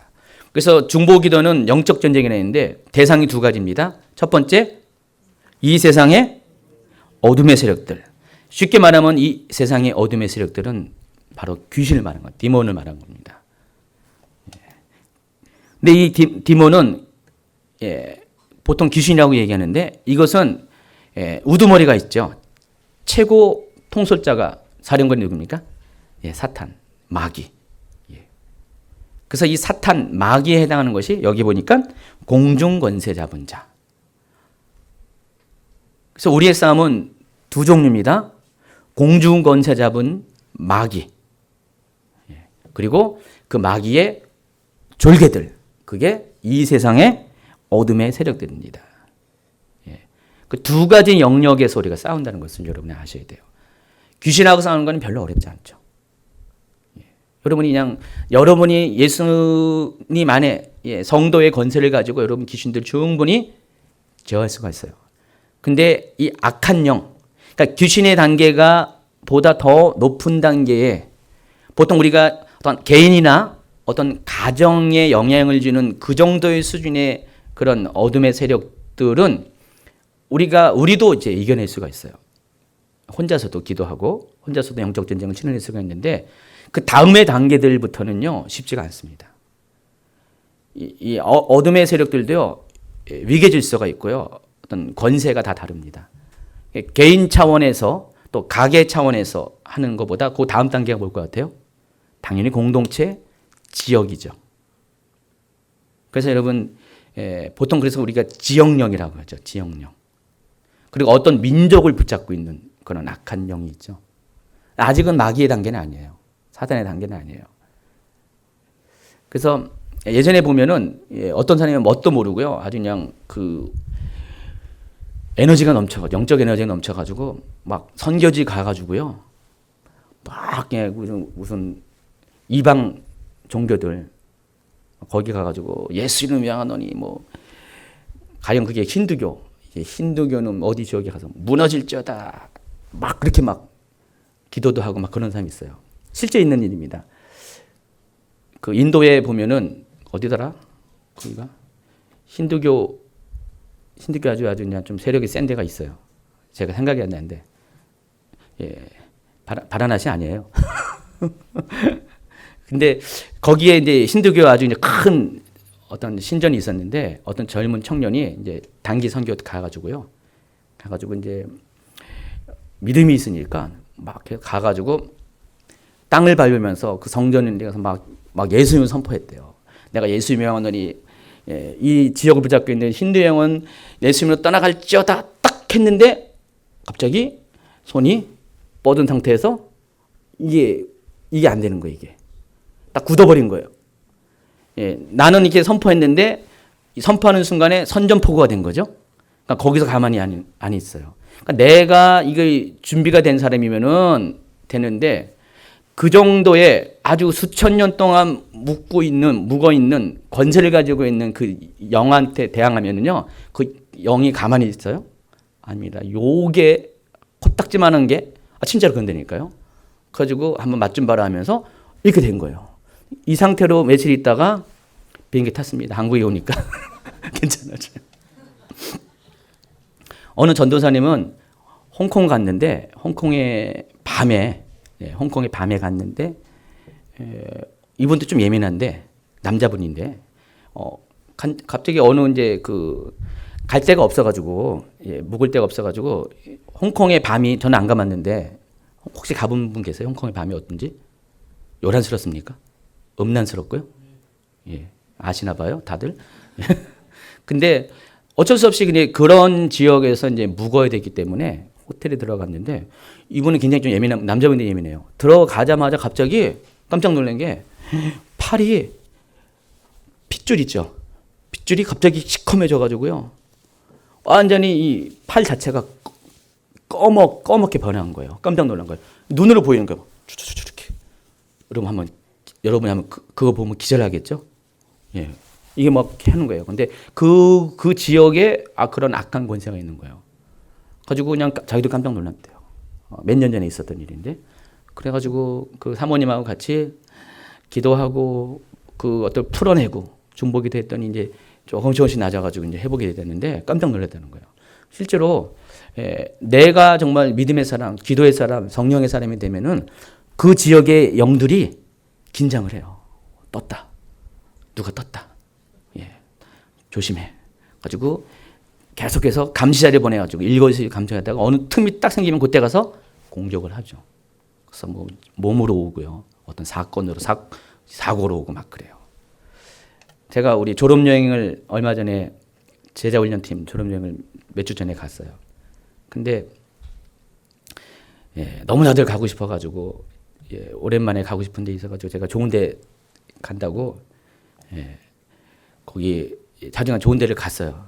근데 거기 여러분 혹시 아세요? 오대산, 월정사, 전나무숲 되게 좋죠? 예. 근데 제가 좀 망설였어요. 항상 거기 갈 때마다 망설여요. 왜냐면은 전나무숲은 너무 좋은데 그 전나무숲 바로 옆에가 월정사가 있어요. 천년 묵은 사찰입니다. 근데 여러분 이 500년 묵은 1000년 묵은 사찰 함부로 들어가면 안 됩니다. 예. 여러분 진짜 그 영향 받아요. 그래서 우리는 가서 다리를 건너가자 왼쪽으로 가면은 절이고 오른쪽 가면은 숲이라서 그냥 오른쪽으로만 갔는데 크리스찬 중에는 못 모르고요. 전나무 숲 갔다가 월장사도 한번 가보지. 뭐 무슨 문화재처럼 생각해가지고요. 거기 들어가잖아요. 자기도 모르는 새에 나올 때 뭔가 영향을 받고 그러니까 뭔가 묻어가지고 올 때가 많이 있어요. 그래서 여러분 어딜 가든지 간에 어떤 우상과 관련된 것에서는 특히 외국 나갈 때 절대로 접촉하면 안 돼요. 여러분 감당할 수 뭐 있으면 좋은데 있는 사람들 많지 않을 것이고 많이 힘듭니다. 힘들어가지고 아예 악한 곳은 음란한 곳, 악한 영이 있는 곳은 가덜덜덜을 마세요. 예, 정말 많이 문제가 생깁니다. 그래서 좀 이런 영적인 세계 아는 사람들은 거기 가서도 전쟁도 안 치러요. 일부러. 어떤 분이 옛날에 그 제주도 오면은 그 용두암이라고 있잖아요. 용두암 아시죠? 용머리 이렇게. 예. 거기 가서 뭐 영적 전쟁 한다고 가가지고 그냥 빙빙 돌면서 뭐 삿대질을 하고 막. 예. 근데 또 문제 생겨요. 그런 데는 항상 더 센 데는 어떻게 돼요? 여러분이 연합을 해야죠. 여러분도 군대를 이뤄서. 혼자서는 안 됩니다. 그러니까 여러분이 하는 영역이 있고 공동체로 단체로 하는 영역들이 있다는 것입니다. 그것을 잘 이렇게 깨달아야 돼요. 그리고 그럴 때는 그런 전쟁에서 어떻게 돼요? 항상 미리미리 준비하고요. 무장하고 충분히 기도한 다음에 뭐든지 해야지 섣불리 하다간 큰 코 다칩니다. 여러분이 코가 작다고 해서 여러분 피해갈 게 아닙니다. 서양 사람만 당하는 게 아니라 이 쪼크를 여러분 이해를 못하시니 내가 어떻게 또 이렇게 그러니까 여러분이 피할 수가 없어요. 여러분의 공격을 받을 공격을 피할 수가 없기 때문에 공격 받아요. 괜히 건드리면 벌집이에요. 그다음에 항상 벌집을 취하려면요, 벌집을 잘 할 수 있는 장비를 다 만들어야 돼요. 그냥 톡 건드리면 그냥이에요. 그래서 여러분 다 씌우고 또 그래서 벌집을 씌울 수 있는 어떤 망을 잘 해가지고 확실하게 해야 되죠. 좀 이따가 전략적 중보기도 하는데 바로 그 부분을 다루는 겁니다. 바로 넘어가겠습니다. 나머지는 영적 전쟁의 중보기도 4가지는 여러분이 그냥 지난 강의를 참조하시고요. 전략적 중보기도. 그래서 우리가 기도할 때도요, 그냥 하는 것이 아니라 전략을 가지고 해야 됩니다. 자, 전략이라는 것은 뭡니까? 어떤 큰 틀이에요. 그래서 내가 이런 전쟁을 할 거다. 그러면은 미리미리 전쟁에 대한 시나리오를 만들고 시뮬레이션을 해서 계획을 가지고 철저하게 어떤 요소마다 어떤 그 군대와 어떤 무기들을 배치하고요. 예상을 가지고 다 하셔야 돼요. 그냥 무턱대고 하는 거 믿음의 측면에서 이 무턱대고 하는 게 좋을 때가 있지만은 영적 전쟁에서는 아주 큰일 납니다. 영적 전쟁할 때는 반드시 전략을 가지고 합니다. 그래서 중보기도 할 때도 전략을 가져야 돼요. 중보기도는 영적 전쟁이니까요. 그래서 그냥 중보기도 할 때는 그때부터는 그냥 무조건 막무가내 기도하는 거 아닙니다.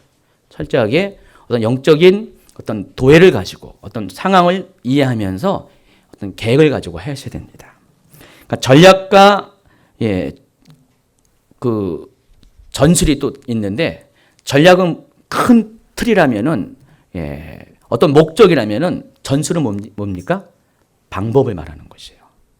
그러니까 전략이 어떤 뭘 하겠다는 계획이라면은 전술은 세분화된 요때는 어떻게 할 것인가. 어떤 세부 계획을 말하는 것입니다. 그래서 기도할 때는 전략과 전술이 다 있어야 한다는 것입니다. 139페이지 밑에 보면은 전략이 왜 중요한가? 우리가 전략이 있듯이 마귀도 전략이기 때문에 마귀도 굉장히 전략적인 존재예요. 그래서 마귀가 우리가 기도하지 못하게 하는 그 마귀가 갖고 있는 전략들이 쭉 나와 있죠. 한번 읽어볼까요? 나태하고 게으르게 만듦으로써 기도의 맥이 끊기게 한다. 무지하고 잘못된 정보를 갖게 함으로써 열매 맺지 못한 기도를 하게 한다. 기도의 때를 피해가게 함으로써 기도의 간역을 명중하지 못하게 한다.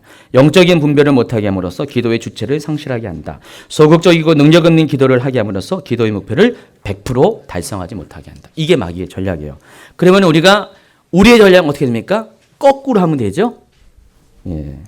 근데 이제 거꾸로 하는 것은 다 아는 거고요. 좀 다른 측면에서 이야기하면은 거기에 관련된 한번 읽어볼까요? 시작. 정결함을 위한 회개, 친밀한 가운데 드리는 기도, 하나님에 대한 절대적인 신뢰와 믿음, 하나님 뜻대로 하는 기도, 정확한 때에 맞춰서 영분별을 가지고 침례하는 기도, 말씀 기도. 이거 세밀한 것들 하나 하면은 최현영 목사님은 요거 하나 갖고 이제 하루 다 얘기해요. 그러니까 그 하루 얘기한 것들 다 나중에 이전 과목들 다시 한번 복습하시고요. 지금 제가 이제 핵심적인 것만 지금 넘어가는 거잖아요. 그래서 이거 다 전략, 중복에 대해서 전략들이에요. 큰 틀이에요. 그럼 여기서 세분화된 것들이 뭘까? 그것들을 좀 찾아가야 됩니다. 그 중에서 몇 가지 이야기하면은 적으로부터 공격받을 수 있는 가장 약한 것들을 방어해야 돼요. 그러니까 구체적인 세밀한 것을 얘기합니다. 그래서 여러분 이제 여러분이 기도할 때 사단이 여러분을 틈을 노리잖아요. 그것을 방어할 수 있는 것들을 여러분이 먼저 깨달아야 됩니다. 그리고 먼저 조치를 취해야 돼요. 그래서 여러분 안에 있는 견고한 진, 죄와 상처를 먼저 점검해야 돼요. 그러니까 기도자가 이 문제를 갖고 있으면요, 자기가 당해요. 영적 전쟁이기 때문에. 내가 이 죄를 가지고 있는데, 만약에 이것이 음란의 죄를 갖고 있는데, 그 죄를 청산하지 않고 계속 진행하고 있으면서 기도를 한다. 어떻게 돼요? 이미 자기한테 허점을 여기 공격해 마귀한테. 여기 공격해 이미 다 노출시킨 다음에 자기가 싸움에 나가는 거예요. 그럼 마귀는 아주 귀신이니까 바로 거기를 직접적으로 공격합니다. 그래서 거기에 한 대 딱 맞으면 어떻게 됩니까? 기도 못하게 되는 거죠. 뭐 기도뿐만 아니라 주의 일도 그렇고요. 모든 것들이 그래요. 그러니까 내 안에 있는 죄의 문제를 허용한 상태로 하는 모든 것들은 다 실패합니다. 모든 사역도 다 그래요. 그래서 이렇게 사역자는 항상 먼저 이렇게 뭐 단에 서거나 뭐 사역을 하기에 앞서서 이 문제를 예수님 보혈로 덮은 다음에 해야 되죠. 하나님 보혈로 이걸 덮습니다. 선포하고 사단은 악한 영은 이것을 공격하지 못하다, 방해하지 못할지다. 딱 무장을 한 다음에 그때 이제 해야 돼. 안 그러면은 즉시로 공격을 당합니다. 그래서 사역사가 돼가지고 사역을 하면서 오히려 인생 망친 분 더 많아요. 주변에 못 봤습니까? 가만히 사역 안 하고 있으면 그냥 평범하게 살 수 있는데 괜히 그냥 사역하다가 오히려 집안은 더 풍지박산되고 병 앓고 막 힘들어지고 그런 분들이 많이 있어요. 자기가 이제 이런 것들을 무장하지 못한 상태에서 막 해 그래요. 당연히 그분들은 상담을 해요. 목사님 하면서 이렇게 그런데 나는 왜 그럴까? 하나님은 도대체 왜 이럴까요? 하나님 원망스럽습니다. 아닙니다. 자세히 살펴보면은 그 사람 속에 있는 문제들이 해결되지 못한 문제들이 있었어요. 근데 이것들을 인지하지 못하고 청산하지 못하고 무방비 상태에서 적이 공격할 수 있는 허점을 가지고 무식한 게 용감하다고 막 그렇게 합니다. 그 무식하면은 무식한 대로 당할 수밖에 없어요. 그래서 힘들어요. 그래서 이 영적인 어떤 활동과 사역과 또 이런 영적인 어떤 기도 이런 것들은요 반드시 이것들이 점검돼야 되고요. 내가 해결이 안 됐다 할지라도 적어도 예수님의 보혈로 덮고 시작해야 되고 끝날 때도 덮어야 돼요. 어떤 분은 막 이렇게 기도 사역하잖아요. 여러분 목사님들이 막 여러분 기도해 주면 좋죠. 안수기도 하고 하면 좋죠. 좋죠. 여러분 좋죠. 근데 어떤 전도사님들 보면은요 그런 목사님들이 굉장히 부러워요. 뭐 능력 있는 것처럼 보이고요. 나도 그냥 저렇게 사용되기 원합니다. 하나님 나도 그냥 이렇게 인정받게 해주세요. 능력 있게 해주세요. 근데 모르는 소리예요. 이거 기도 잘못했다가 하면요 된통당합니다. 몰라요 그런 거? 안 해봤죠? 특별히 최 목사님 같은 경우는 굉장히 영적으로 예민하잖아요. 민감하잖아요. 어떨 때는 막 본인이 막 힘들 때가 많이 있어요. 어느 날 알아요 본인이 원인이 뭔가를 알아요. 그러면 이제 본인이 좀 약해져 있을 때, 힘들어 있을 때, 어떤 이렇게 방비가 좀 덜 돼 있을 때, 좀 센 어떤 악한 그런 건세가 있으면은 그게 실제로 영향을 끼쳐요. 몸으로 오고요, 마음으로 오고 어떤 사건을 일으키게 하고 그런 것들이 있어요. 그래서 안수기도도 함부로 해서도 안 되고 함부로 받지도 않아야 돼요. 그렇다고 여러분 너무 두려워하지 마시고요. 다 덮고 준비되면 상관없어요. 기도자나 기도 받는 사람이나. 근데 이것을 무방비 상태에는 그런 영적인 어떤 그 상황들이 환경들이 항상 존재하는 그 개연성이 있다는 것입니다. 그래서 우리가 이제 죄의 문제를 가지고 있으면은요 항상 죄가 구멍이 돼 가지고요 항상 그 죄로 인해서 사단이 악한 자가 계속 공격을 해요. 상처가 있어요. 상처 이거 죄와 거의 비슷한 수준이죠. 상처가 있으면은 이 상처가 이것도 큰 구멍이에요. 구멍이 있어가지고 이 상처로 인해서 많은 사람들이 영적 전쟁에서 실패할 수밖에 없습니다. 상처 많은 사람들은요 전진을 못해요. 1보 전진, 2보 후퇴. 후퇴하더라도 1보 후퇴, 2보 전진해야 되는데 거꾸로예요. 상처 때문에. 그래서 아예 시작 안 한 방 못할 때가 많이 있습니다. 그래서 상처를 가지고 있는 사람들은요 반드시 상처에 대한 문제를 먼저 해결해야 돼요. 그래서 하나님이 전쟁에 내보내기 전에 그냥 내보내는 게 아니라 훈련시켜서 내보내요. 신병교육 때 다 보냅니다. 그래서 무기 쓰는 어떻게 전투에 임하는 방법들을 전술을 다 가르쳐 줘요. 전략은 누가 합니까? 사령관 이런 사람들이 장교들이 이제 전략을 짜요. 그러나 사병들은 어떻게 돼요? 개인 전술이 다 있어야 돼요. 그래서 군대 가면은 개인 전술 가지고 가르쳐 주기도 합니다. 이 상황에서 어떻게 된다. 저기 뭘 때는 그때 자세를 낮춰가지고 포복해가지고 살살살 기어가지고 몰래 가서 놀랬지? 이건 아니고 가서 기습 공격해야 된다. 이런 개인 전술을 다 가르쳐 주는 것이죠. 그러니까 영적 전쟁도 이런 준비를 다 갖춘 다음에 해야 돼요.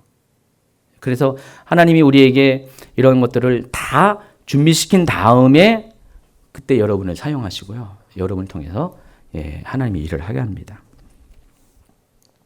또 적으로부터 공격받을 수 있는 약한 것 중에서 두 번째가 가정 안에 사탄이 침투할 수 있는 열려진 틈. 이것은 가정 안에 있는 가장 약해진 것이에요. 그게 사람일 수 있고요, 어떤 사건일 수 있고요, 환경일 수 있어요. 심지어는요, 이게 어떤 공간일 수도 있어요. 그러니까 우리 가정이 어떤 그런 악한 그런 영에 의해서 영향받은 공간이 있으면 이것도 틈이 돼버려요. 그래서 이거 다 신경 쓰면 솔직히 굉장히 피곤하겠죠.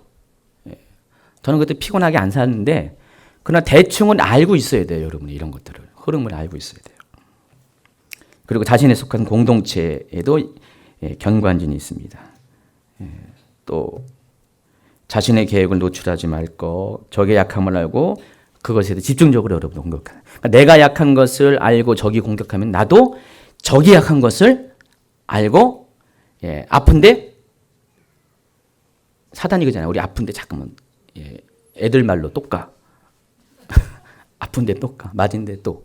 근데 그거 똑같이 사단이 약한 데를 우리 계속 집중 공격해야 돼요. 사단이 약한 데가 뭘 것 같아요? 네 가지 나와 있죠. 141페이지. 하나님의 임재, 그것이라는 거룩, 이걸 굉장히 싫어요.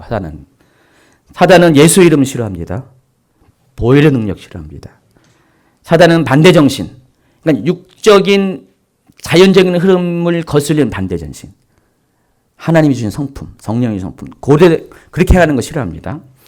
그리고 성도들이 연합하는 거 싫어요. 사단이 이거 싫어요. 그럼 여러분이 전술을 가지고 이제 여러분이 영적 전쟁을 한다면 어떻게 됩니까? 사단이 싫어하는 것만 골라서 하시면 되죠. 어떻게 돼요? 하나님의 임재를 자꾸만 끌어내는 그런 삶을 사셔야 돼요. 거룩해져야 돼요. 거룩의 능력이 있습니다. 그리고 계속 예수님의 보혈, 이름, 권세를 계속 사용하세요. 그리고 내 육신이 원하는 것도 있잖아요. 내 육신이 자꾸만 교만해지려면은 내 심령이 가난해져야 되고요. 내 육신이 점점 분통을 하게 하면 나는 애통해야 되고요. 내 마음이 참 강팍해 하면 나는 온유해지고요. 비판하게 하면 궁리를 여기는 마음을 갖고, 이런 것들이 반대 정신을 여러분이 의도적으로 반대 정신 가지고 행해야 된다는 것입니다. 사단이 힘을 못 써요. 사단이 가장 싫어하는 거고요. 이렇게만 하면은 사단이 할 것을 못 해요. 그리고 성도의 연합. 그래서 교회가 사단에 넘어갈 수 있는 아주 보편적이고 가장 쉬운 것은 성도들 간에 막 싸우는 거예요. 분열이 나는 거. 끝이에요, 끝. 더군다나 목회자와 성도들 간에 분열이 있다. 그럼 교회는 완전히 사단의 놀이터가 된 거죠. 많은 분들이 이제 실은 이런 하나님과의 관계도 관계지만은 성도 안의 관계 때문에 교회를 떠나고 믿음을 떠난 분들이 적잖이 계세요. 이거 사단이 여러분 노리고 있어요. 노리는 것입니다. 그럴 때마다 깨달아야 돼요. 어떤 문제가 생길 때마다, 분열이 생길 때마다 이거 사단이 좋아하는 거구나. 그럼 내가 오히려 거꾸로 분열되는 가정, 깨어지는 가정 속에서 연합을 위해서 내가 십자가를 지고 내가 먼저 자기를 부인하게 되면은 사단이 이제 실패하고 사단이 떠나게 되면은 문제가 해결돼요. 언제 그러듯이 관계들이 확 회복이 됩니다. 자, 예언적 중보기도. 예언적 중보기도는 우리가 중보기도라는 단어 앞에 예언적이라는 것을 이렇게 합성시킨 겁니다. 당연히 중보기도를 어떻게 해요? 예언적으로 하라는 것이죠. 그럼 어떻게 이 말을 그대로 하면 어떻게 합니까? 중보기도 할 때 예언을 하면서 중보기도 하라는 겁니까? 틀리기도 하고 맞기도 합니다. 여기서 예언적이라고 했기 때문에 이 말은 뭐냐면은 중보기도 할 때 하나님께서 가르쳐 주신 뜻을 먼저 알고, 먼저 선포하고, 먼저 공유하고 그것을 쫓아서 기도하라는 것이죠. 그냥 막무가내 기도하는 게 아니라 하나님이 여러분에게 어떤 기도를 할 것을 가르쳐 달라고 구하고 가르쳐 주면은 그것을 가지고 기도하라는 것이죠. 이게 예언적 기도, 중보기도고, 실은 이것이 전략적 중보기도하고도 맞습니다. 전략적 중보기도 중에 하나가 길을 찾는 기도, 아까 안 했는데 길을 찾는 기도가 그거예요. 그러니까 우리가 기도할 때 하나님께 묻습니다. 하나님, 무슨 주제를 가지고 시작하면 어떤 기도를 할까요? 그럼 하나님이 이런 기도를 하라. 먼저 여러분이 만약에 팀이라면 공동체가 하나님께 똑같이 같은 마음으로 겸손하게 묻습니다. 그럼 하나님이 생각나게 하시고 떠오르게 하시고 말하게 하시면은 그것들이 의견들이 모아지잖아요. 집사님, 주님이 저한테 이런 기도하래. 권사님 이런 기도하래. 그래서 그것이 제각기 10명은 10명 다를 수도 있지만은 계속해서 묻는 것들을 이렇게 하다 보면은 어느 순간에 이렇게 공통된 기도 제목이 막 떠올라요. 모아지면은 그럼 그걸 가지고 기도하는 거예요. 기도하면은 기도했어요. 그 다음에 하나님 그러면은 이것을 더 어떻게 적용해야 됩니까? 구체적인 기도를 하세요. 계속해서 전부 다 구체적으로 이렇게 파고 들어가는 거예요. 처음에는 이렇게 뭉퉁구리했던 막연한 기도 제목이 점점 구체적이고 명료하고 정확한 목표를 가지고 기도하게 하는 것이죠. 이게 전략적 중보기도, 길을 찾는 기도인데 이때 사용하는 것이 바로 예언적 중보기도라는 것입니다. 그래서 이 예언적 중보기도라는 것이 일반 어떤 기도, 중보기도를 가리키는 분들한테는 잘 얘기도 안 하고 개념도 이렇게 익숙하지 않아요. 그러니까 이렇게 이런 것은 어떤 예언적인 사역을 하는 분들에게는 이게 충분히 이해가 되고 어떤 것이란 것을 많이 해요. 그러니까 최 목사님이 옛날에 중보기도 사역을 좀 했어요. 근데 더불어 예언 사역도 했어요. 그러니까 두 가지를 다 하다 보니까 중보기도 할 때 그 예언자적인 기능을 가지고 중보기도를 하는 거예요. 항상 그러진 않겠죠. 근데 많은 경우에 주님께 먼저 물어요. 물어가지고 하나님 어떤 기도를 해야 됩니까? 물론 상황은 어떤 기도를 해야 될 상황은 알아요. 근데 이때 하나님이 원하는 기도가 뭡니까? 물었을 때 그것을 받아요. 최 목사님이 본인한테 받을 수 있고 거기에 같이 기도하는 사람들 중에서도 하나님이 이렇게 가르쳐 주신 게 있어요. 그걸 쫓아가지고 그것을 따라서 기도하는 것이 예언적 중보기도입니다. 물론 때로는 뭐 준비 안 되고 아직 그런 부분에서 어떤 예민성이 없는 분들은 뭘 기도할지도 모르고 어떻게 기도 어떤 길을 따라갈지도 모를 때가 있지만 계속해서 우리가 시도하고 훈련하면은 하나님이 말씀하시고 실은 그렇게 하다 보면은 전혀 내가 생각하지 못한 기도할 때가 있어요. 내가 예상한 길이 아니라 하나님이 원하는 길로 우리를 이끌어갈 때가 있다는 것입니다. 그러나 그 하나님 이끌어가는 길은 아주 정확한 길이고 답이 있는 길이 될 때가 많이 있습니다. 성령님의 가르침을 따라 기도하는 것, 예언적 은사들을 가지고 기도하는 것, 구체적으로 물어가며 기도하는 것, 예언적 선포나 예언적 행동을 통해 기도하는 것. 자세한 내용은 지난 강의에서. 그리고 주기도문을 통한 중보기도. 이거 오랫동안 했는데 여러분 이것도 여기선 통과하시고요. 그리고 친밀함 가운데 드리는 신부의 기도가 있습니다. 그러니까 중보기도 새로운 눈으로 보기라는 그 주제를 가지고 이 이야기를 했죠. 이제 과거에 우리의 기도는 어떻게 합니까? 과부의 기도였어요. 떼쓰는 기도였습니다. 막무가내하는 기도. 시간 많이 들이고 고생해서 나무 뿌리를 뽑아야 응답받는 그런 기도. 요즘은 산에 가서 나무 뿌리 뽑으면 큰일 납니다. 여러분 국가재산 망쳐서 벌금 받습니다. 나무 뿌리는 기도 우리가 많이 알고 많이 가르치고 이렇게 했는데 하나님 다 응답하시고 하십니다. 그러나 기도는 효율적이고 효과적이고 또 전략적이고 전술적이고 그리고 더 중요한 것은 확실한 응답이 보장되는 기도를 하는 것이 좋을 것 같아요. 그래서 이 과부처럼 여러분이 하나님께 나아가지 말고요. 신부가 되시기 바랍니다. 요즘 신부 많이 얘기하잖아요. 그리스도의 신부, 정결한 신부. 사도 바울의 역할을 뭐라고 본인이 얘기했냐면은 우리로 하여금 고린도 교인에게 한 거죠. 너희로 하여금 그리스도의 정결한 신부가 되게 해서 자기는 중매장이라는 것이죠. 신부가 되게 하면은 신부의 장점이 뭐냐면은 사랑스러운 신부는 그 신랑이 뭘 말하는지 다 들어준다는 거. 혹시 여러분 남편한테 뭘 부탁을 했는데 듣는 등 맞는 등 하고 뭐야 하면서 화를 내고 여러분 공개 생각해 보세요. 내가 과연 사랑스러운 신부인가? 예, 아마 아닐걸요. 남편이 여러분을 정말 사랑스러운 신부로 보면은 들어주죠. 예, 짜증나는 신부가 되면 안 됩니다. 힘들게 하는 신부. 예, 아무런 매력이 없는 신부가 되지 안 됩니다. 그래서 하나님 앞에도 우리가 신부가 돼야 돼요. 그럼 하나님은 그 거룩한 신부, 사랑스러운 신부가 말하는 것들은 나긋나긋 조용하게 한마디만 해도 다 알아들어요. 얘기 안 해도 마음을 알고 다 해줘요. 저도 연애를 해봤잖아요. 그래서 뭐 다 알잖아요. 여러분도 연애 안 하고 결혼하는 분들 계세요? 그래서요. 그럼 이게 뭔 뜻인지 전혀 몰라요? 아시죠? 들어보면 맞잖아요. 가무라 하세요. 이론적으로. 예.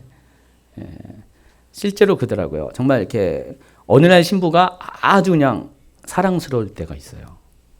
그럼요, 말하지 않아도 표현하지 않아도 막 해주고 싶은 그런 것들이 많이 있어요. 뭐 갖고 싶래? 뭐 먹고 싶어? 내가 뭐 해줄까?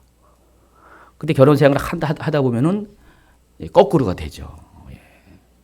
그래서 우리 결혼 생활은 항상 신랑과 신부의 신혼처럼의 어떤 친밀함, 긴밀함, 애틋함, 긴장감 항상 있어야 되고, 영적인 것도 똑같아요. 하나님과의 관계도 그렇게 해야 됩니다. 근데 우리가 어떻게 그렇게 될 수가 있는가? 에스더를 통해서 우리가 배울 수가 있어요.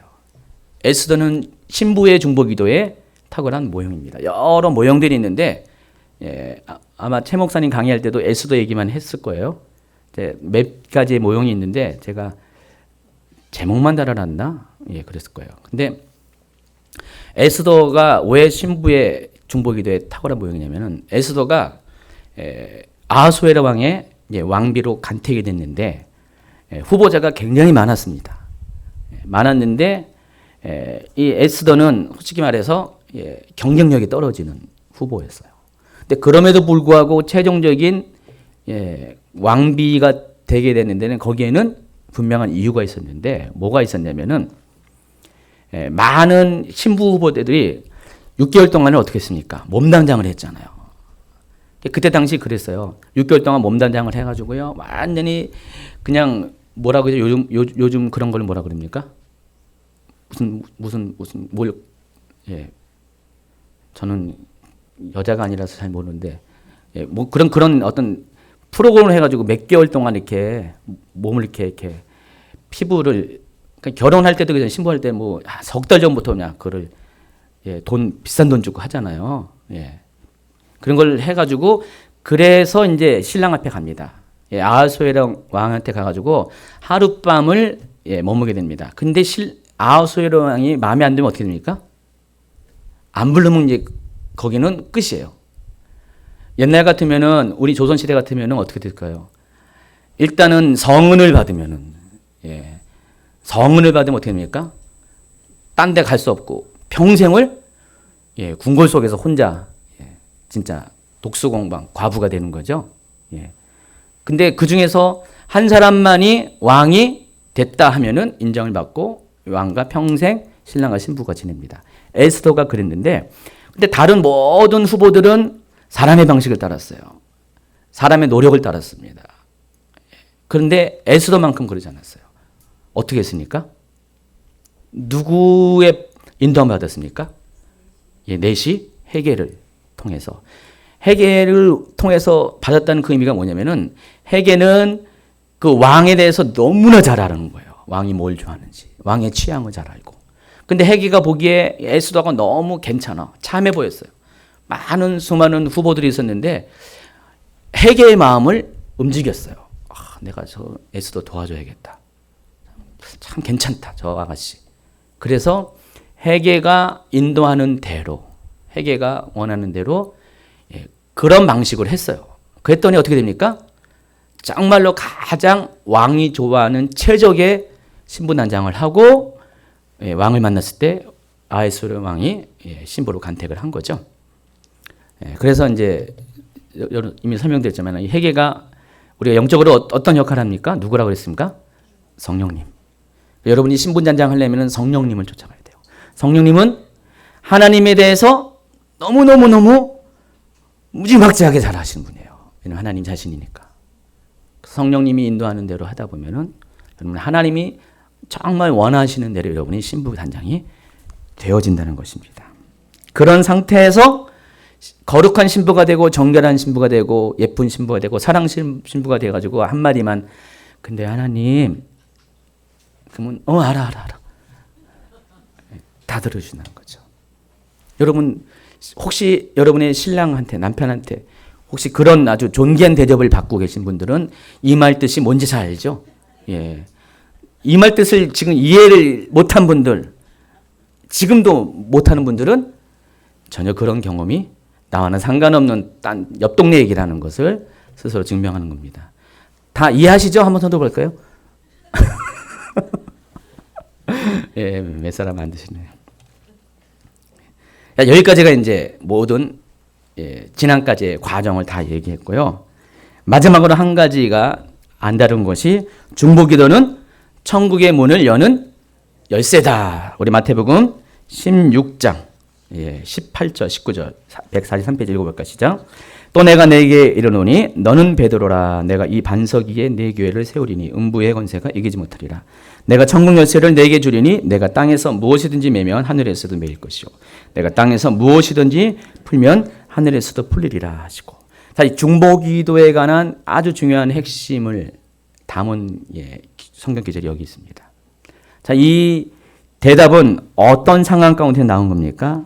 예수님께서 가이사랴 빌립보 지방, 그러니까 갈릴리 위쪽에 있는 가이사랴 빌립보 지방에 지나갔을 때 제자들에게 묻습니다. 사람들의 인자를 누구라 하느냐? 그때 사람들이 뭐라 합니까? 더러는 엘리야라고 하고, 더러는 선지자. 근데 너희는 나를 누구라 하냐? 베드로가 뭐랬습니까? 주는 그리스도요, 살아계신 하나님의 아들입니다.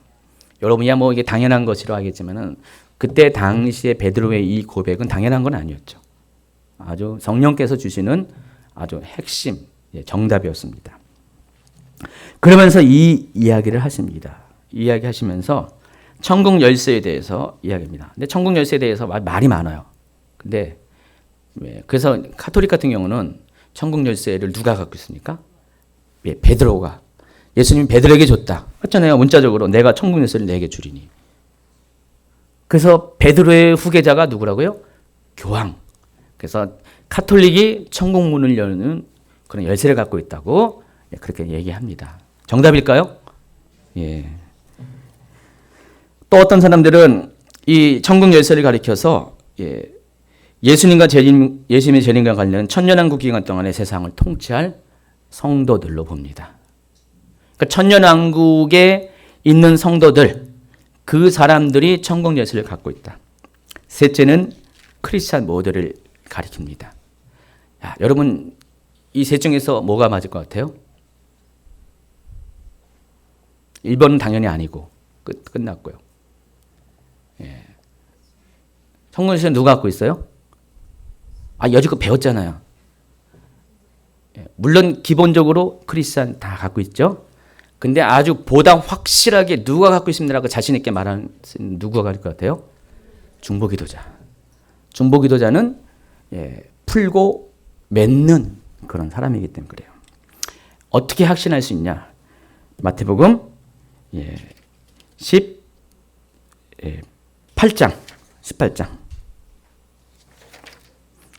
18절 한번 읽어볼까요? 시작.